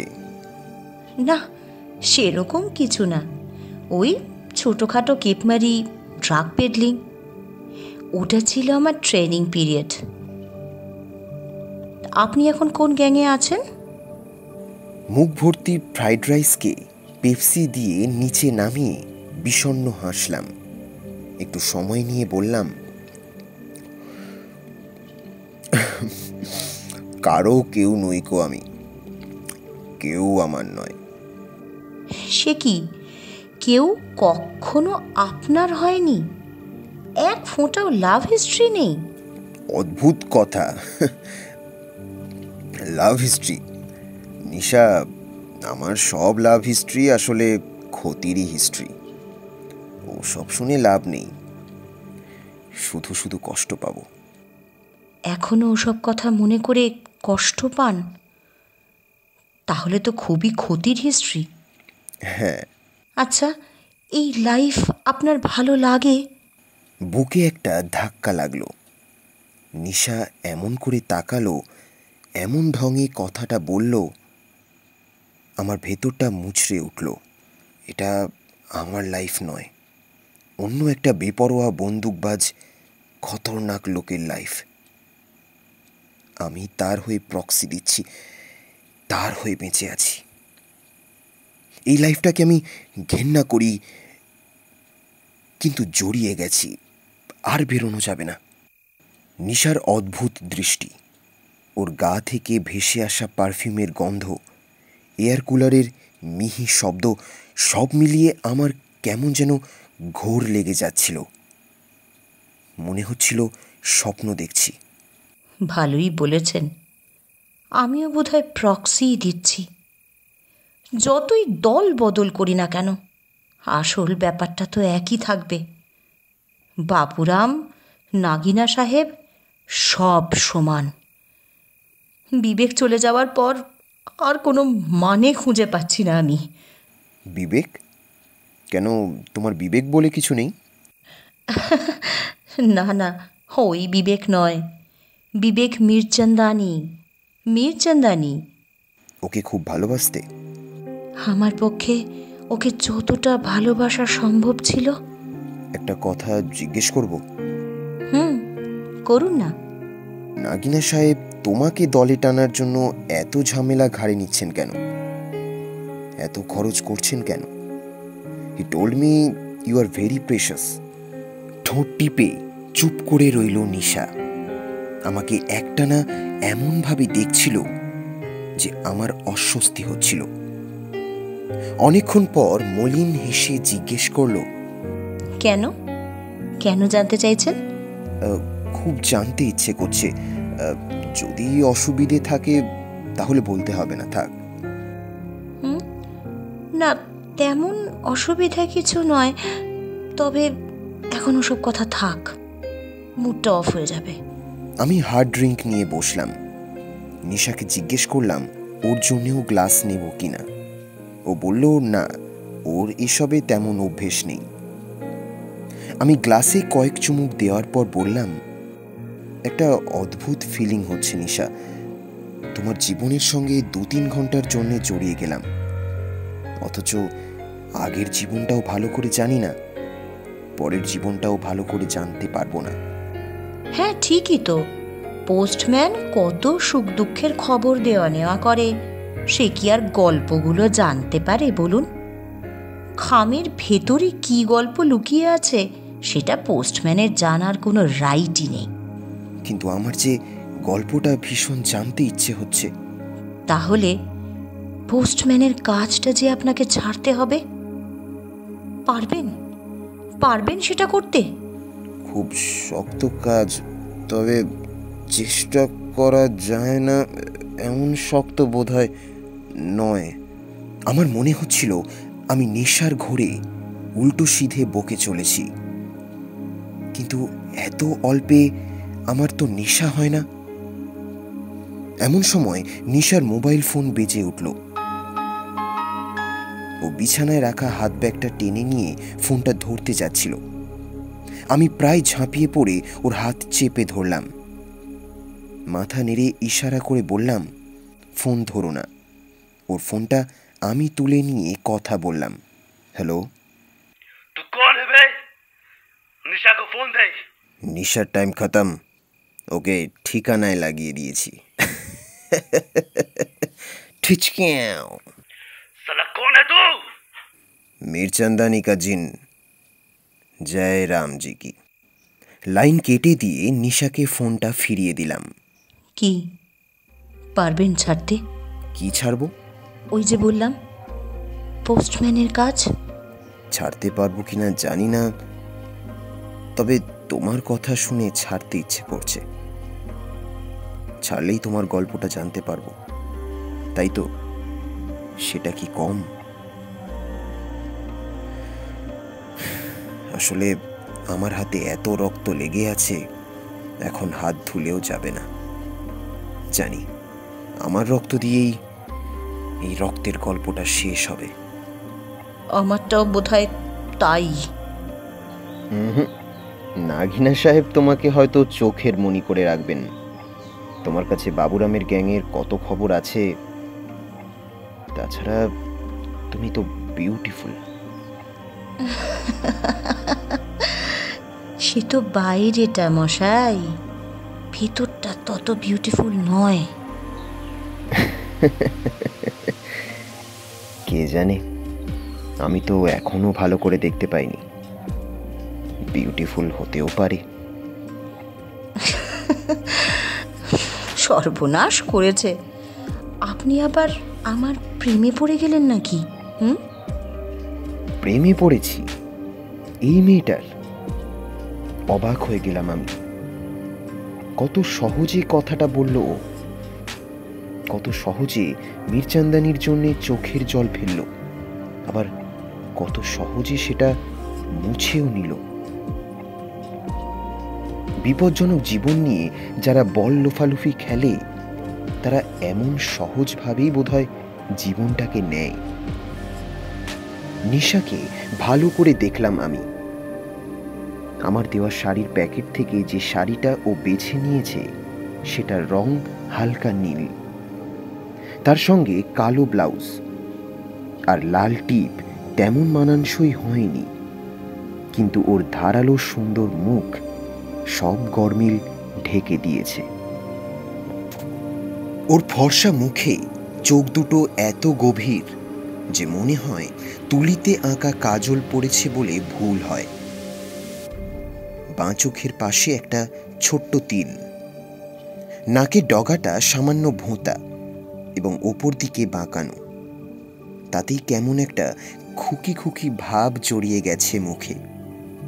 আর ঘাড় পর্যন্ত ছাঁটা চুল ওকে পুতুল করে দিয়েছে। এরকম অ্যাসিডকে বাবুরাম ঠিক কি কাজে লাগাতো? বোধহয় পুলিশকে বেওকুফ বানানোর কাজে, কিংবা গেস্টদের এন্টারটেইন করার কাজে। এই যে হাঁ করে কি দেখছেন? নিশা প্রশ্নটা করতেই চমকে উঠলাম। সত্যিই তো, এতক্ষণ ধরে কি দেখছিলাম আমি? মনটাকে একটা ঝাঁকুনি দিয়ে নেশার ঘোর কাটালাম। কবজি উল্টে হাত ঘড়ি দেখলাম। রাত অনেক বেড়েছে, এবার নিশ্চিন্তে বেরোনো যেতে পারে। কই, আমার কথার জবাব দিলেন না তো? এখন না, পরে। আমাদের এখন উঠতে হবে। আর সময় নষ্ট না করে 10 মিনিটের মধ্যে তৈরি হয়ে আমরা চলে এলাম বাইকের কাছে। নিশা আমার কানের কাছে মুখ এনে বলল, আপনি না বড় অদ্ভুত পাবলিক। কেন? হোটেলে উঠলেন, এতক্ষণ সময় কাটালেন, অথচ কি নিশা? আচ্ছা নিশা, তুমি আমাকে কি দিতে পারো? বড়জোর একটা শরীর, যার সঙ্গে সম্পর্ক 5-7 মিনিটের। এরকম সম্পর্ক তোমার আগেও কত হয়েছে, ভেঙেছে। ওতে আমার কোনো টান নেই। টান আছে এমন কিছু দিতে পারলে ভেবে দেখতাম। যদি সত্যি সত্যি দিই? নিশার চোখের কোণে জলের বিন্দু চিকচিক করে উঠল। দিয়েই দেখো। এই কথাগুলো আপনি বিশ্বাস করেন? করি। কেন, তুমি করো না? নিশা, আমি এখনো পোস্টম্যান। হাতের কাজটা আগে আমাকে শেষ করতে হবে, তারপর যাগে চলো। তারপর কি? নিশা স্থির চোখে আমার দিকে তাকিয়ে রইল। তারপর চোখের কোণ মুছে একটা দীর্ঘশ্বাস ফেলল। আমি চোখ সরিয়ে নিলাম, কোনো কথা বললাম না, শুধু এলোমেলো পথ ধরে বাইক ছুটিয়ে দিলাম। আকাশের চাঁদ ওপর থেকে মজা দেখছিল একটা পোস্টম্যান কিভাবে চাকরি নিয়ে দোটানায় পড়েছে। বাইক চালাতে চালাতে আমি নিশার গন্ধ টের পাচ্ছিলাম। আমার ঘুম পেয়ে যাচ্ছিল। জোর করে ঘুম তাড়িয়ে রাস্তায় মনোযোগ দিলাম। বিপদের গন্ধের জন্য তৈরি থেকে হু হু করে বাইক ছুটিয়ে চললাম। নিশার মতো অ্যাসিডকে নাগিনা সাহেব কি কাজে লাগাবেন কে জানে। ছোট্ট একটা নোংরা ঘরে ছোট্ট একজন নোংরা মানুষ। ঘরটা সকালে যে অবস্থায় দেখে গেছি, রাতে ঠিক যেন তার জেরক্স কপি, অর্থাৎ অরিজিনালের চেয়ে একটু আবছা। তবে মাথার ওপরে সেই ডাব্বু পাখার ক্যাঁচ ক্যাঁচ, আর পলেস্তারা খসা দাঁত বের করা দেওয়ালে বাল্বের আলোর মলিন প্রলেপ। ঘরে নাগিনা সাহেবের পেটেন্ট বিড়ির গন্ধের সঙ্গে নিশার পারফিউমের গন্ধ মিশে গেল। একটা নাম না জানা গন্ধ তৈরি হলো। নাগিনা সাহেব চেয়ারে দুপা তুলে হাঁটুজোড়া উঁচু করে এক অদ্ভুত ভঙ্গিতে বসেছিলেন, আর ঠোঁট টিপে চোয়াল নেড়ে কি একটা চিবোচ্ছিলেন, বোধহয় গুটকা বা ওই রকমই কিছু। আমাকে আর নিশাকে দেখেই ঠোঁট বন্ধ রেখে শব্দ করে ফুর্তির শব্দ করলেন। তড়াক করে চেয়ার থেকে লাফিয়ে লাফিয়ে চলে গেলেন ঘরের কোণে। অনেকটা বমি করার ঢঙে মুখ ঠাসা লাল রঙের তরল উগরে দিলেন দেওয়ালের খাঁজে। তারপর 2-4 বার থুথু করে আমাদের দিকে তাকালেন। দু চোখ উল্লাসে টকবক করছে। তো নিশা আ গই নিশা। হাততালি দিয়ে দুহাত তুলে নাগিনা সাহেব এমন একটা ভঙ্গি করলেন যেন খুব টান টান ওয়ানডে ম্যাচে শেষ বলে জিতে গেছেন। আমি নোংরা লোকটাকে দেখছিলাম।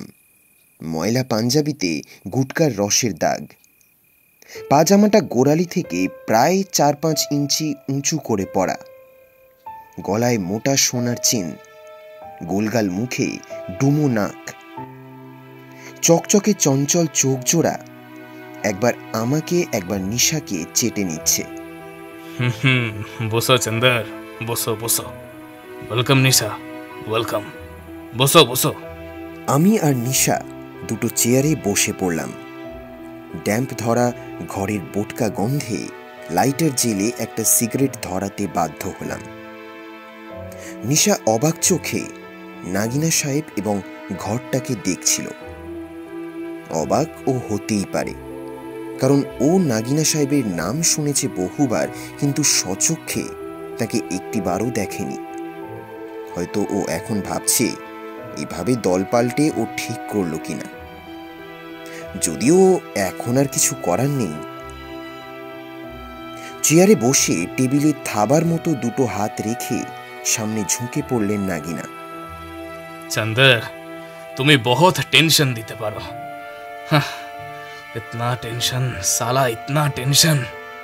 একটা ফোন করতে তোমার কি হয়? 3 বার তো ফোন করেছি। তো 6 বার ফোন করলে কি হতো? আমি তোমাদের সেফটির জন্য ভেবে মরছি। আরে তোমার খবর নেই, নিসার খবর নেই। আমি হাসলাম।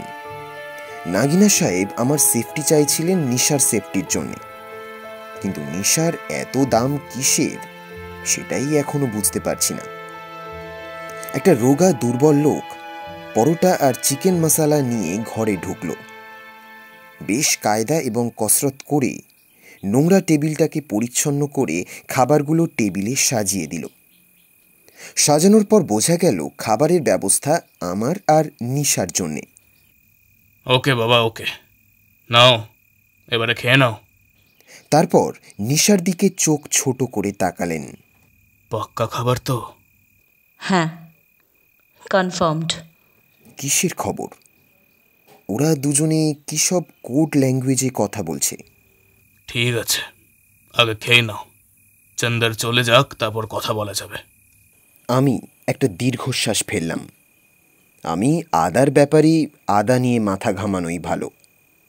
সুতরাং সিগারেটটা টেনে ছোট করতে লাগলাম। একটু আগে দেখা রোগা লোকটি থামসআপের একটা বড় বোতল টেবিলে বসিয়ে দিয়ে গেল, সঙ্গে 2টো গ্লাস। আমি 2টো গ্লাসেই থামসআপ ঢেলে দিলাম। খিদে খুব একটা পাচ্ছিল না, আবার এখন না খেলে রাতে আর খাওয়ার সময় হবে বলে মনে হয় না। লক্ষ্য করলাম নিশা কেমন যেন উসখুস করছে, বারবার চকিত চোখে আমার দিকে তাকাচ্ছে। ভয়ের প্রচ্ছন্ন ছায়া কখন যেন একটা মুখোশ হয়ে ওর মুখে এঁটে এসেছে। নিশার নীরব কাকুতি আমি বেশ বুঝতে পারছিলাম। ও চাইছিল না ওকে এখানে রেখে আমি চলে যাই, অথচ ও এখানে থাকতেই এসেছিল। আমি নিশাকে বললাম, নাও খেয়ে নাও। নিশা আমার চোখে তাকিয়ে কি বুঝলো কে জানে, আলতো করে হাত বাড়ালো প্লেটে রাখা পরোটার দিকে। ওর সরু সরু আঙুল পরোটার টুকরো ছিঁড়ে নিতে লাগলো। আমি সিগারেটে পরপর বেশ কয়েকবার টান দিয়ে সিগারেটটা ছোট করে ফেললাম। তারপর টুকরোটা মেঝেতে ফেলে পা দিয়ে রগড়ে দিলাম।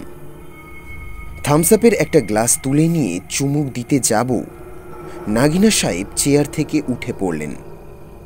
মাকড়সার মতো তরতরে পায়ে নিশার পিঠের কাছে এসে দাঁড়ালেন। কালো ব্লাউজের বৃত্তচাপের ওপরে নিশার ফর্সা পিঠ দেখা যাচ্ছিল। সেদিকে কয়েক পলক তাকিয়ে থেকে নাগিনা সাহেব মেয়েলি ঢঙে হাসলেন।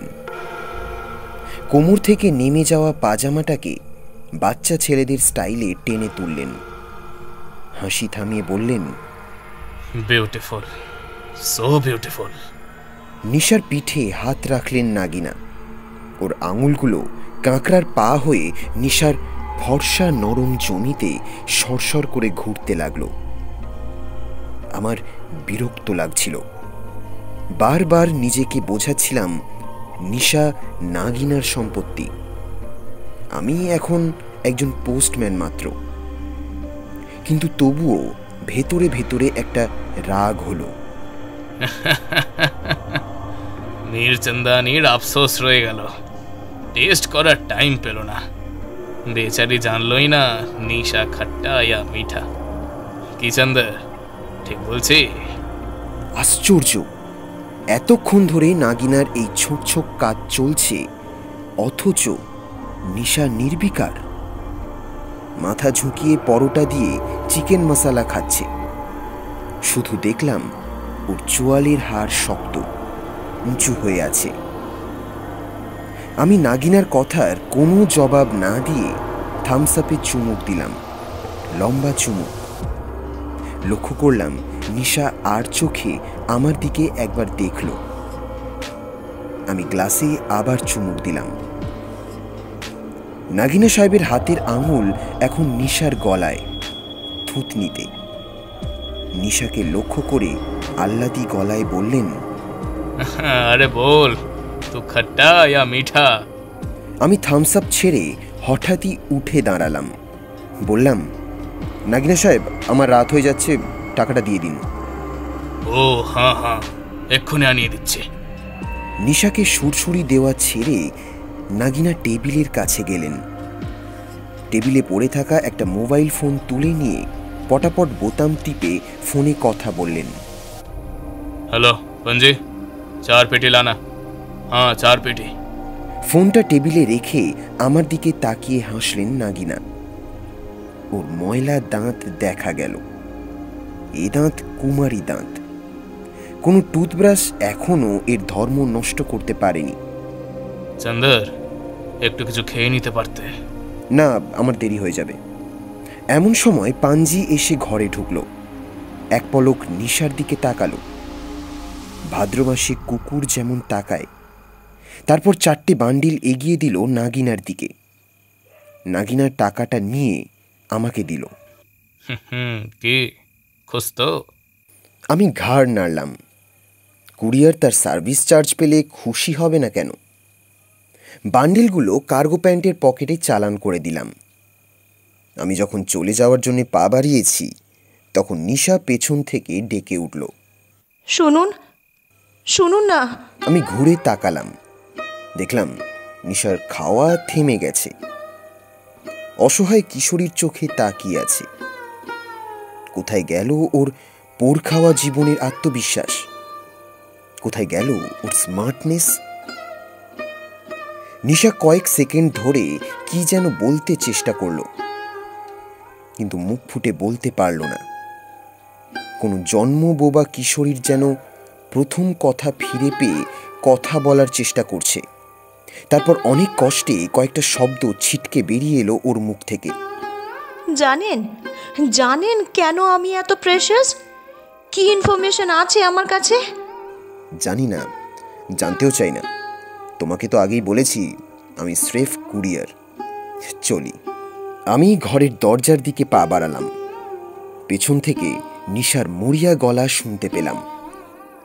জানেন, আমার কাছে ড্রাগের ইনফরমেশন আছে।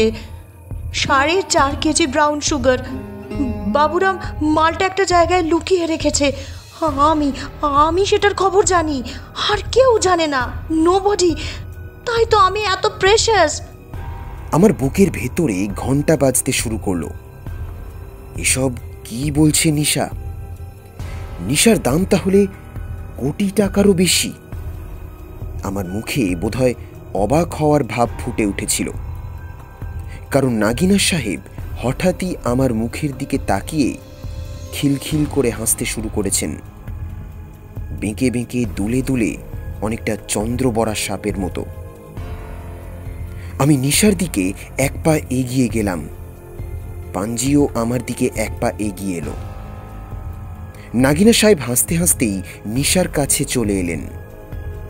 ঝুঁকে পড়ে ওর মাথায় শব্দ করে চুমু খেয়ে বললেন, মাই সুইট ডল। দেখতে যেমন, কাজেও তেমন, তাই না চন্দর? কেন জানি না আমার মাথার ভেতরটা ঝাঁঝা করছিল। 2 ঘন্টা আগে টানা হুইস্কি কি এখনো মাথায় ঝটকা মারছে? নিশা চকিতে উঠে দাঁড়ালো, ছুটে আসতে চাইলো আমার কাছে। নাগিনা সাহেবের বাঁ হাত ওর চুল লক্ষ্য করে ছোবল মারল। নির্ভুলভাবে খামচে ধরল ওর চুল এবং এক হ্যাঁচকায় মেয়েটাকে টেনে নিল নিজের বুকে। ওকে বাজেভাবে আদর করতে করতে আমাকে লক্ষ্য করে নাগিনা সাহেব জড়ানো গলায় বললেন,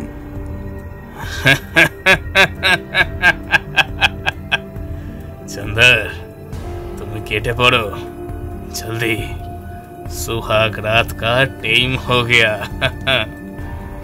আমার কাছে এসব নতুন কিছু নয়। নাগিনার গ্যাংয়ে কোনো মেয়ে থাকা মানেই গ্যাংয়ের মালিক ওর মালিক। হয়তো বাবুরামের গ্যাংয়েও ব্যাপারটা তাই ছিল, কিন্তু নিশা এরকম ঝটপটাচ্ছে কেন, যেন বেড়ালে কবুতর ধরেছে। নাগিনা সাহেব হাসছিলেন, ওর দেখা দেখি পাঞ্জিও হাসছিল।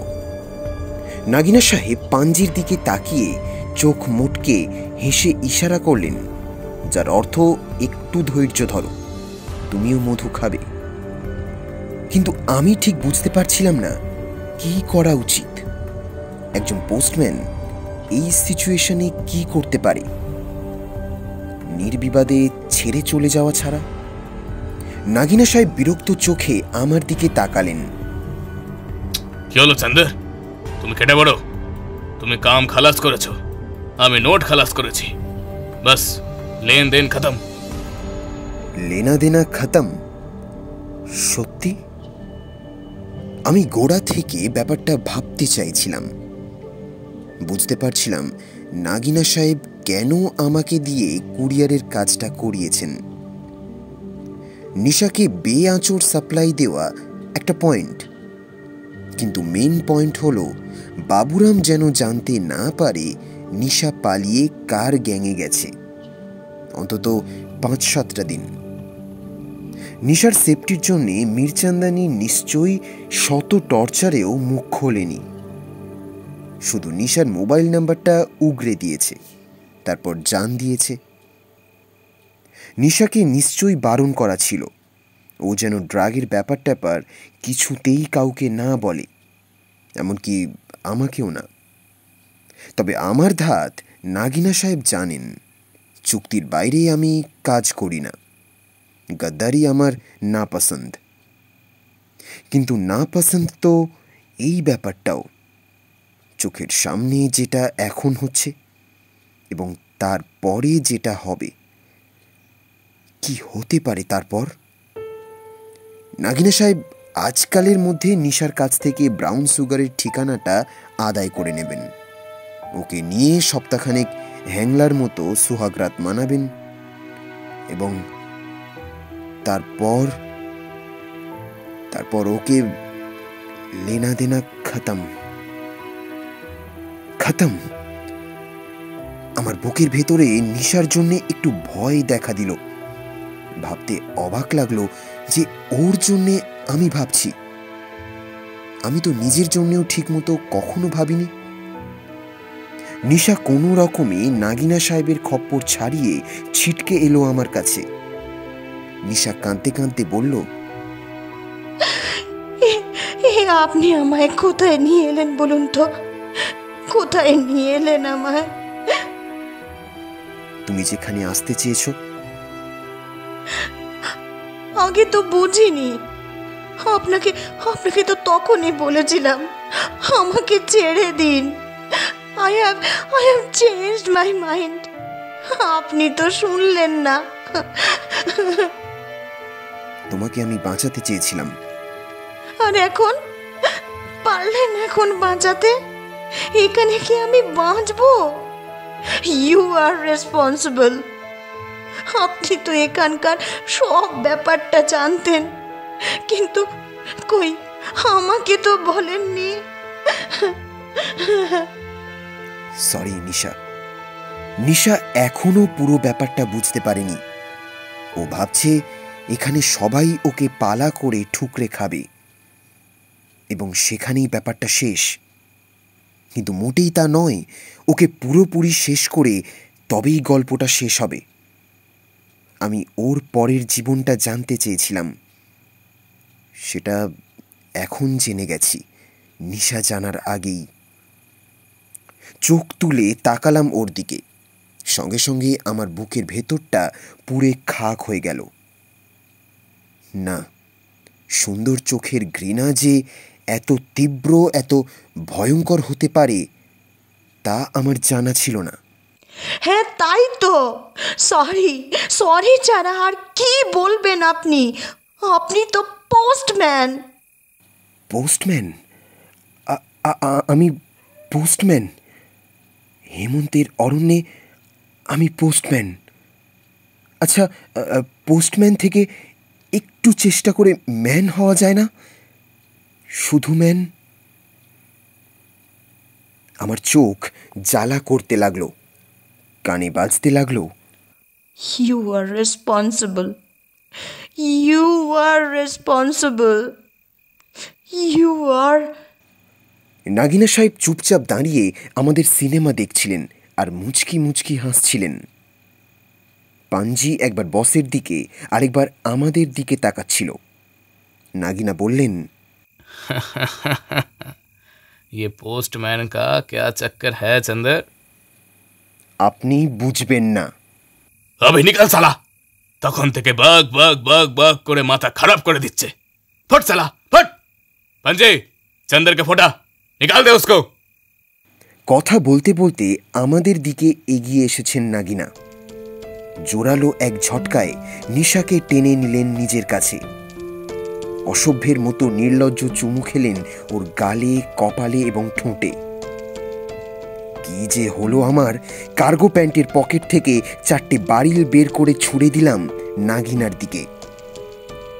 নিশাকে ছেড়ে দিন, ওকে আমি ন্যাশনাল হাইওয়ে 34-এ আবার ছেড়ে আসবো। The deal is off. নাগিনার নোংরা আদর থমকে গেল। চোখ বড় বড় করে তাকালেন আমার দিকে। আরে চন্দর, ये क्या? তুমি কি পাগল পাগল হয়ে গেছো? আমার রুপয়া উঠাও আর দফা হয়ে যাও। পাঞ্জে, ড্রাগের খবরটা এক্ষুনি ভুলে যাও, কিছুতেই যেন ঠোঁটে না আসে। ওটা তোমার হেলথ ইন্স্যুরেন্স। নাগিনা হাসলেন। নিশাকে ছেড়ে দিয়ে চোখ আগুন করে পাঞ্জির দিকে তাকালেন। রগ ফুলিয়ে চেঁচিয়ে উঠলেন, পাঞ্জে! পাঞ্জি আমাকে মেপে নেওয়ার সময় চাইছিল। ভাবছিল হিসেব না কষেই টক্করের ঝুঁকি নেবে কিনা। আমি দেওয়ালে ঝোলানো ক্যালেন্ডারগুলোর দিকে তাকালাম, তারপর নিচের দিকে চোখ নামালাম। কাঁচের বাক্স দুটো সকালের মতোই চাদরে ঢাকা দেওয়া, শুধু ফোঁসফোঁসানি শোনা যাচ্ছে না। যমজ ভাইরা বোধহয় ঘুমিয়ে আছে। পাঞ্জির হিসেব কষা তখনও শেষ হয়নি। ও জানে নাগিনা সাহেবের এই ডেরায় ঢুকতে গেলে মেশিনপত্তর সব বাইরের ঘরে জমা দিতে হয়।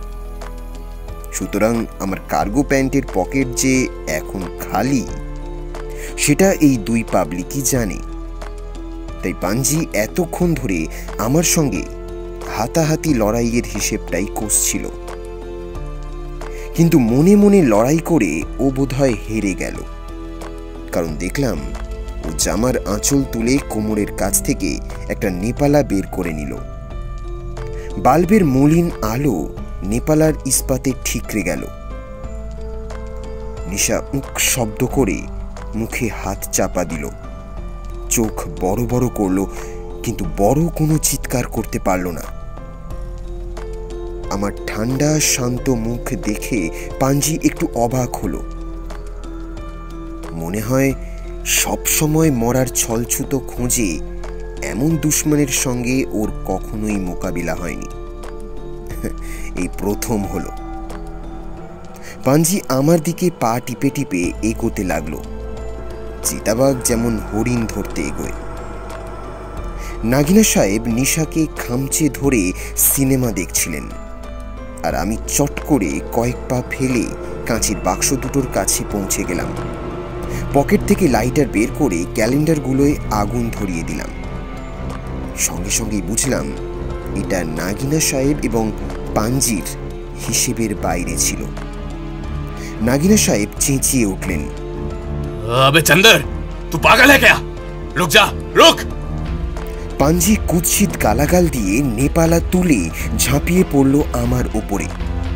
কিন্তু ততক্ষণে আমি বুটের জোরালো লাথিতে চাদরে ঢাকা কাঁচের বাক্স দুটো ভেঙে চৌচির করে দিয়েছি। চাদর আর ভাঙা কাচের নিচ থেকে একটা চন্দ্রবড়া বেরিয়ে এলো, আরেকটা রইল চোখের আড়ালে। তবে শুরু হয়ে গেল হাঁপড়ের ফুঁসফুঁস শব্দ। আমি শরীরটাকে কাত করে নিজেকে পাঞ্জির ঝাঁপ থেকে বাঁচিয়ে নিয়েছিলাম, তাই পাঞ্জি টাল সামলাতে না পেরে হুমড়ি খেয়ে পড়ে গেল মেঝেতে, চন্দ্রবড়াটার খুব কাছাকাছি। আমি ভেবেছিলাম চন্দ্রবড়াটা আমার হয়ে কাজ সেরে দেবে। না, সেটা হলো না। পাঞ্জি নেপালা দিয়ে কাজ সেরে দিল। এক কোপে সাপটাকে 2 টুকরো করে দিল, তারপর আরেক কোপে 3 টুকরো। মেঝে থেকে আগুনের ফুলকি ঠিকরে বেরোলো। সাপের টুকরোগুলো জ্যান্ত সরীসৃপের মতো লকলক করতে লাগলো, মুচড়াতে লাগলো। আমি ততক্ষণে উঠে দাঁড়িয়েছি। ক্যালেন্ডার জ্বলছিল, আগুনের শিখা লম্বায় বড় হচ্ছিল, কাগজ পোড়া ধোঁয়া পাক খেয়ে খেয়ে উঠছিল ঘরের সিলিংয়ের দিকে। পাঞ্জি মেঝেতে পড়েছিল, ও সামলে নিয়ে ওঠার আগেই আমি ঝুঁকে পড়ে ওর জামায় জ্বলন্ত লাইটার ধরলাম। মেঝের সঙ্গে তীব্র সংঘর্ষে পাঞ্জির হাত থেকে নেপালা ছিটকে গিয়েছিল। ও সেটাকে আবার যখন বাগিয়ে ধরতে পারল, ততক্ষণে দেরি হয়ে গেছে। ওর জামার খুঁটে আগুন ধরে গেছে। আগ! আগ! নিশাকে ছিটকে ফেলে দিয়ে দরজার দিকে এগোচ্ছিলেন নাগিনা সাহেব, কিন্তু শেষের কাজটায় বাধা পড়ল।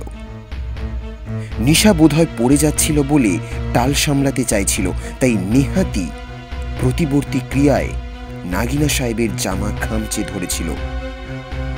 নাগিনা দাঁত মুখ খিঁচিয়ে নিশাকে নোংরা ভাষায় খিস্তি করলেন। পাজামার পকেট থেকে একটা ছোট্ট মেশিন বের করে নিলেন, কিন্তু নিশাকে গুলি করতে গিয়েও থমকে গেলেন। বোধহয় মনে পড়ে গেল নিশার দাম কোটি টাকারও বেশি, তাই ওকে নির্মম ধাক্কায় ছুঁড়ে ফেলে দিলেন। পরের ঘটনাগুলো সিনেমার পর্দায় স্লো মোশনে দেখা ছবির মতো। পাঞ্জি ছটফট করতে করতে উঠে দাঁড়িয়ে টকবক করে লাফিয়ে ভাঙা গলায় চিৎকার করছিল।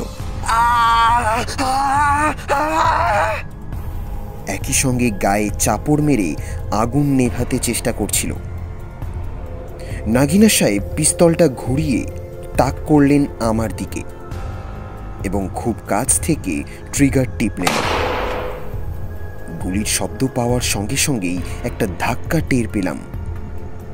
বুকের বাঁ দিকে কাঁধ ঘেঁষে বোধহয় গুলিটা লেগেছে। আমার শরীরটা পাক খেয়ে পড়ে যেতে চাইছিল, কিন্তু কোনো রকমে টাল সামলে নিলাম। কয়েক পলকের জন্যে চোখে ঝাপসা দেখলাম। পাঞ্জির জামায় আগুন লাগানোর পরই লাইটার ফেলে দিয়ে মেঝে থেকে বিচিত্র অস্ত্রটা তুলে নিয়েছিলাম। নাগিনা সাহেব হয়তো সেটা খেয়াল করেননি, কিন্তু এখন করলেন। অস্ত্রটা দেখে ওর চোখ পোল্ট্রি ডিমের মতো বড় হয়ে গেল, মুখটা হাঁ হয়ে গেল খাদানের মতো, বেদের বাচ্চা পলকে কেঁচোর বাচ্চা হয়ে গেল। চন্দ্রবড়া সাপের মাথার দিকে টুকরোটা আমি ছুরির মতো মুঠো করে ধরে আছি। সাপের শরীর দিয়ে তৈরি ছুরির হাতলের নিচ দিয়ে টপ টপ করে রক্ত পড়ছে, আর ছুরির ফলা সাপের মাথাটা এদিক ওদিক নড়বার চেষ্টা করছে। মুখটা বারবার হাঁ করে বাতাসে কামড় বসাচ্ছে।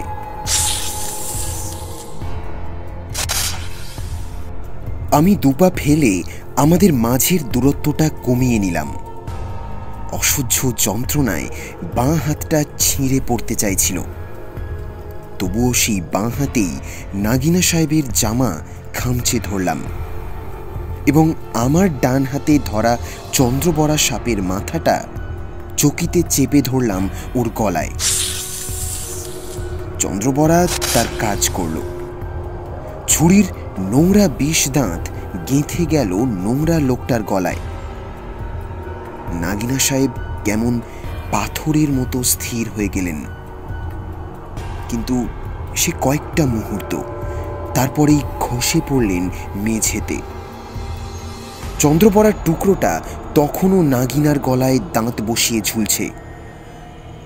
আগুন ক্রমশ বাড়ছিল, ধোঁয়ায় গোটা ঘরটা আবছা হয়ে যাচ্ছিল। নিশা কেশে উঠল 2-3 বার। আমারও কাশি পেল, দম আটকে যাচ্ছিল, শরীরটা দিশেহারা হয়ে টলে পড়তে চাইছিল। নিশা কেঁদে উঠে আমাকে আঁকড়ে ধরল।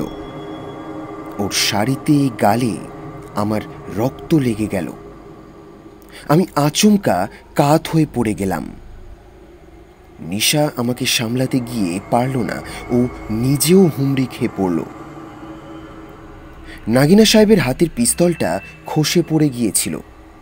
আমি মুঠোয় চেপে ধরলাম, বিড়বিড় করে বলতে চাইলাম, হয় টপকাও, নইলে নিজেই টপকে যাও। আগুন নেভাতে ঠান্ডা মাথায় গুলি করলাম প্রথম পাঞ্জিকে। ও তখন পাগলের মতো গ্লাস থেকে, বোতল থেকে থামস আপ গায়ে মাখছিল। গুলিটা ওর মাথায় লাগলো। আমি অপেক্ষা করতে লাগলাম। দরজা ঠেলে পরপর 2জন চেলা হন্তদন্ত হয়ে ঘরে এসে ঢুকল। ঢুকেই হালচাল দেখে থমকে গেল। আমি ওদের জীবনরেখা মুছে দিলাম। তখনই খেয়াল করলাম নিশা আমাকে আঁকড়ে ধরে ভীষণ কাঁদছে, এমনকি আমার নাম ধরেও ডাকছে। হায় রে! ও আমাকে টেনে হিঁচড়ে ঘর থেকে বের করার চেষ্টা করতে লাগলো। নোংরা ঘরটা তখন ধোঁয়া আর আগুনে একাকার। ফট শব্দ করে একটা বাল্ব ফেটে গেল। বোধহয় ইলেকট্রিক তারে আগুন লেগেছে। আমি চিত হয়ে শুয়ে নির্লিপ্তভাবে সবকিছু দেখছিলাম। নিশা আমার মুখের উপরে ঝুঁকে পড়ে আমাকে কান্না ভাঙা গলায় নাম ধরে ডাকতে লাগলো। একটা মরা কখনো আরেকটা মরার ডাকে জেগে ওঠে? অনেকদিন আগেই তো আমরা দুজনে মরে গেছি। এই সহজ কথাটা নিশা কেন বুঝতে পারছে না? আমি ওকে বলতে চাইলাম, নিশা দেখো, আর আমি পোস্টম্যান নই। পোস্টম্যানের বাজে চাকরিটা আমি ছেড়ে দিয়েছি। এবার তোমার গল্পটা আমাকে বলো। সারা রাত ধরে আমি তোমার গল্প শুনব, তারপর আমার সমস্ত গল্প শোনাবো তোমাকে। আমার ঠোঁট নড়ল, কিন্তু কোনো আওয়াজ বেরোলো না।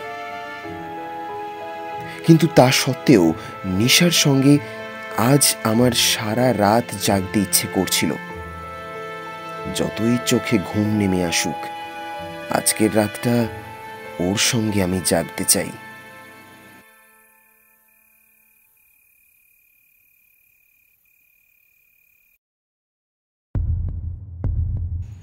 শেষ হলো আমাদের আজকের উপস্থাপনা। অনিশ দেবের লেখা মরণ রেখা। নাগিনা সাহেবের ভূমিকায় সৌমিক, চন্দরের ভূমিকায় আমি স্বর্ণাভ, নিশা অনন্যা, মিতার চরিত্রে শ্রেয়া, অন্যান্য ভূমিকায় দীপমন্ত্র, সুমন এবং Shantanu. Original score and SFX Sreedeep. আজ এই পর্যন্তই। ফিরে আসব খুব তাড়াতাড়ি নতুন একটা গল্প নিয়ে। ততদিন সঙ্গে থাকুন আর শুনতে থাকুন the adventure station, only on unfiltered. আপনারা যদি নিজেদের লেখা কোনো গল্প আমাদের পাঠাতে চান তো মেল করতে পারেন ডেসক্রিপশনে দেওয়া মেল আইডিতে।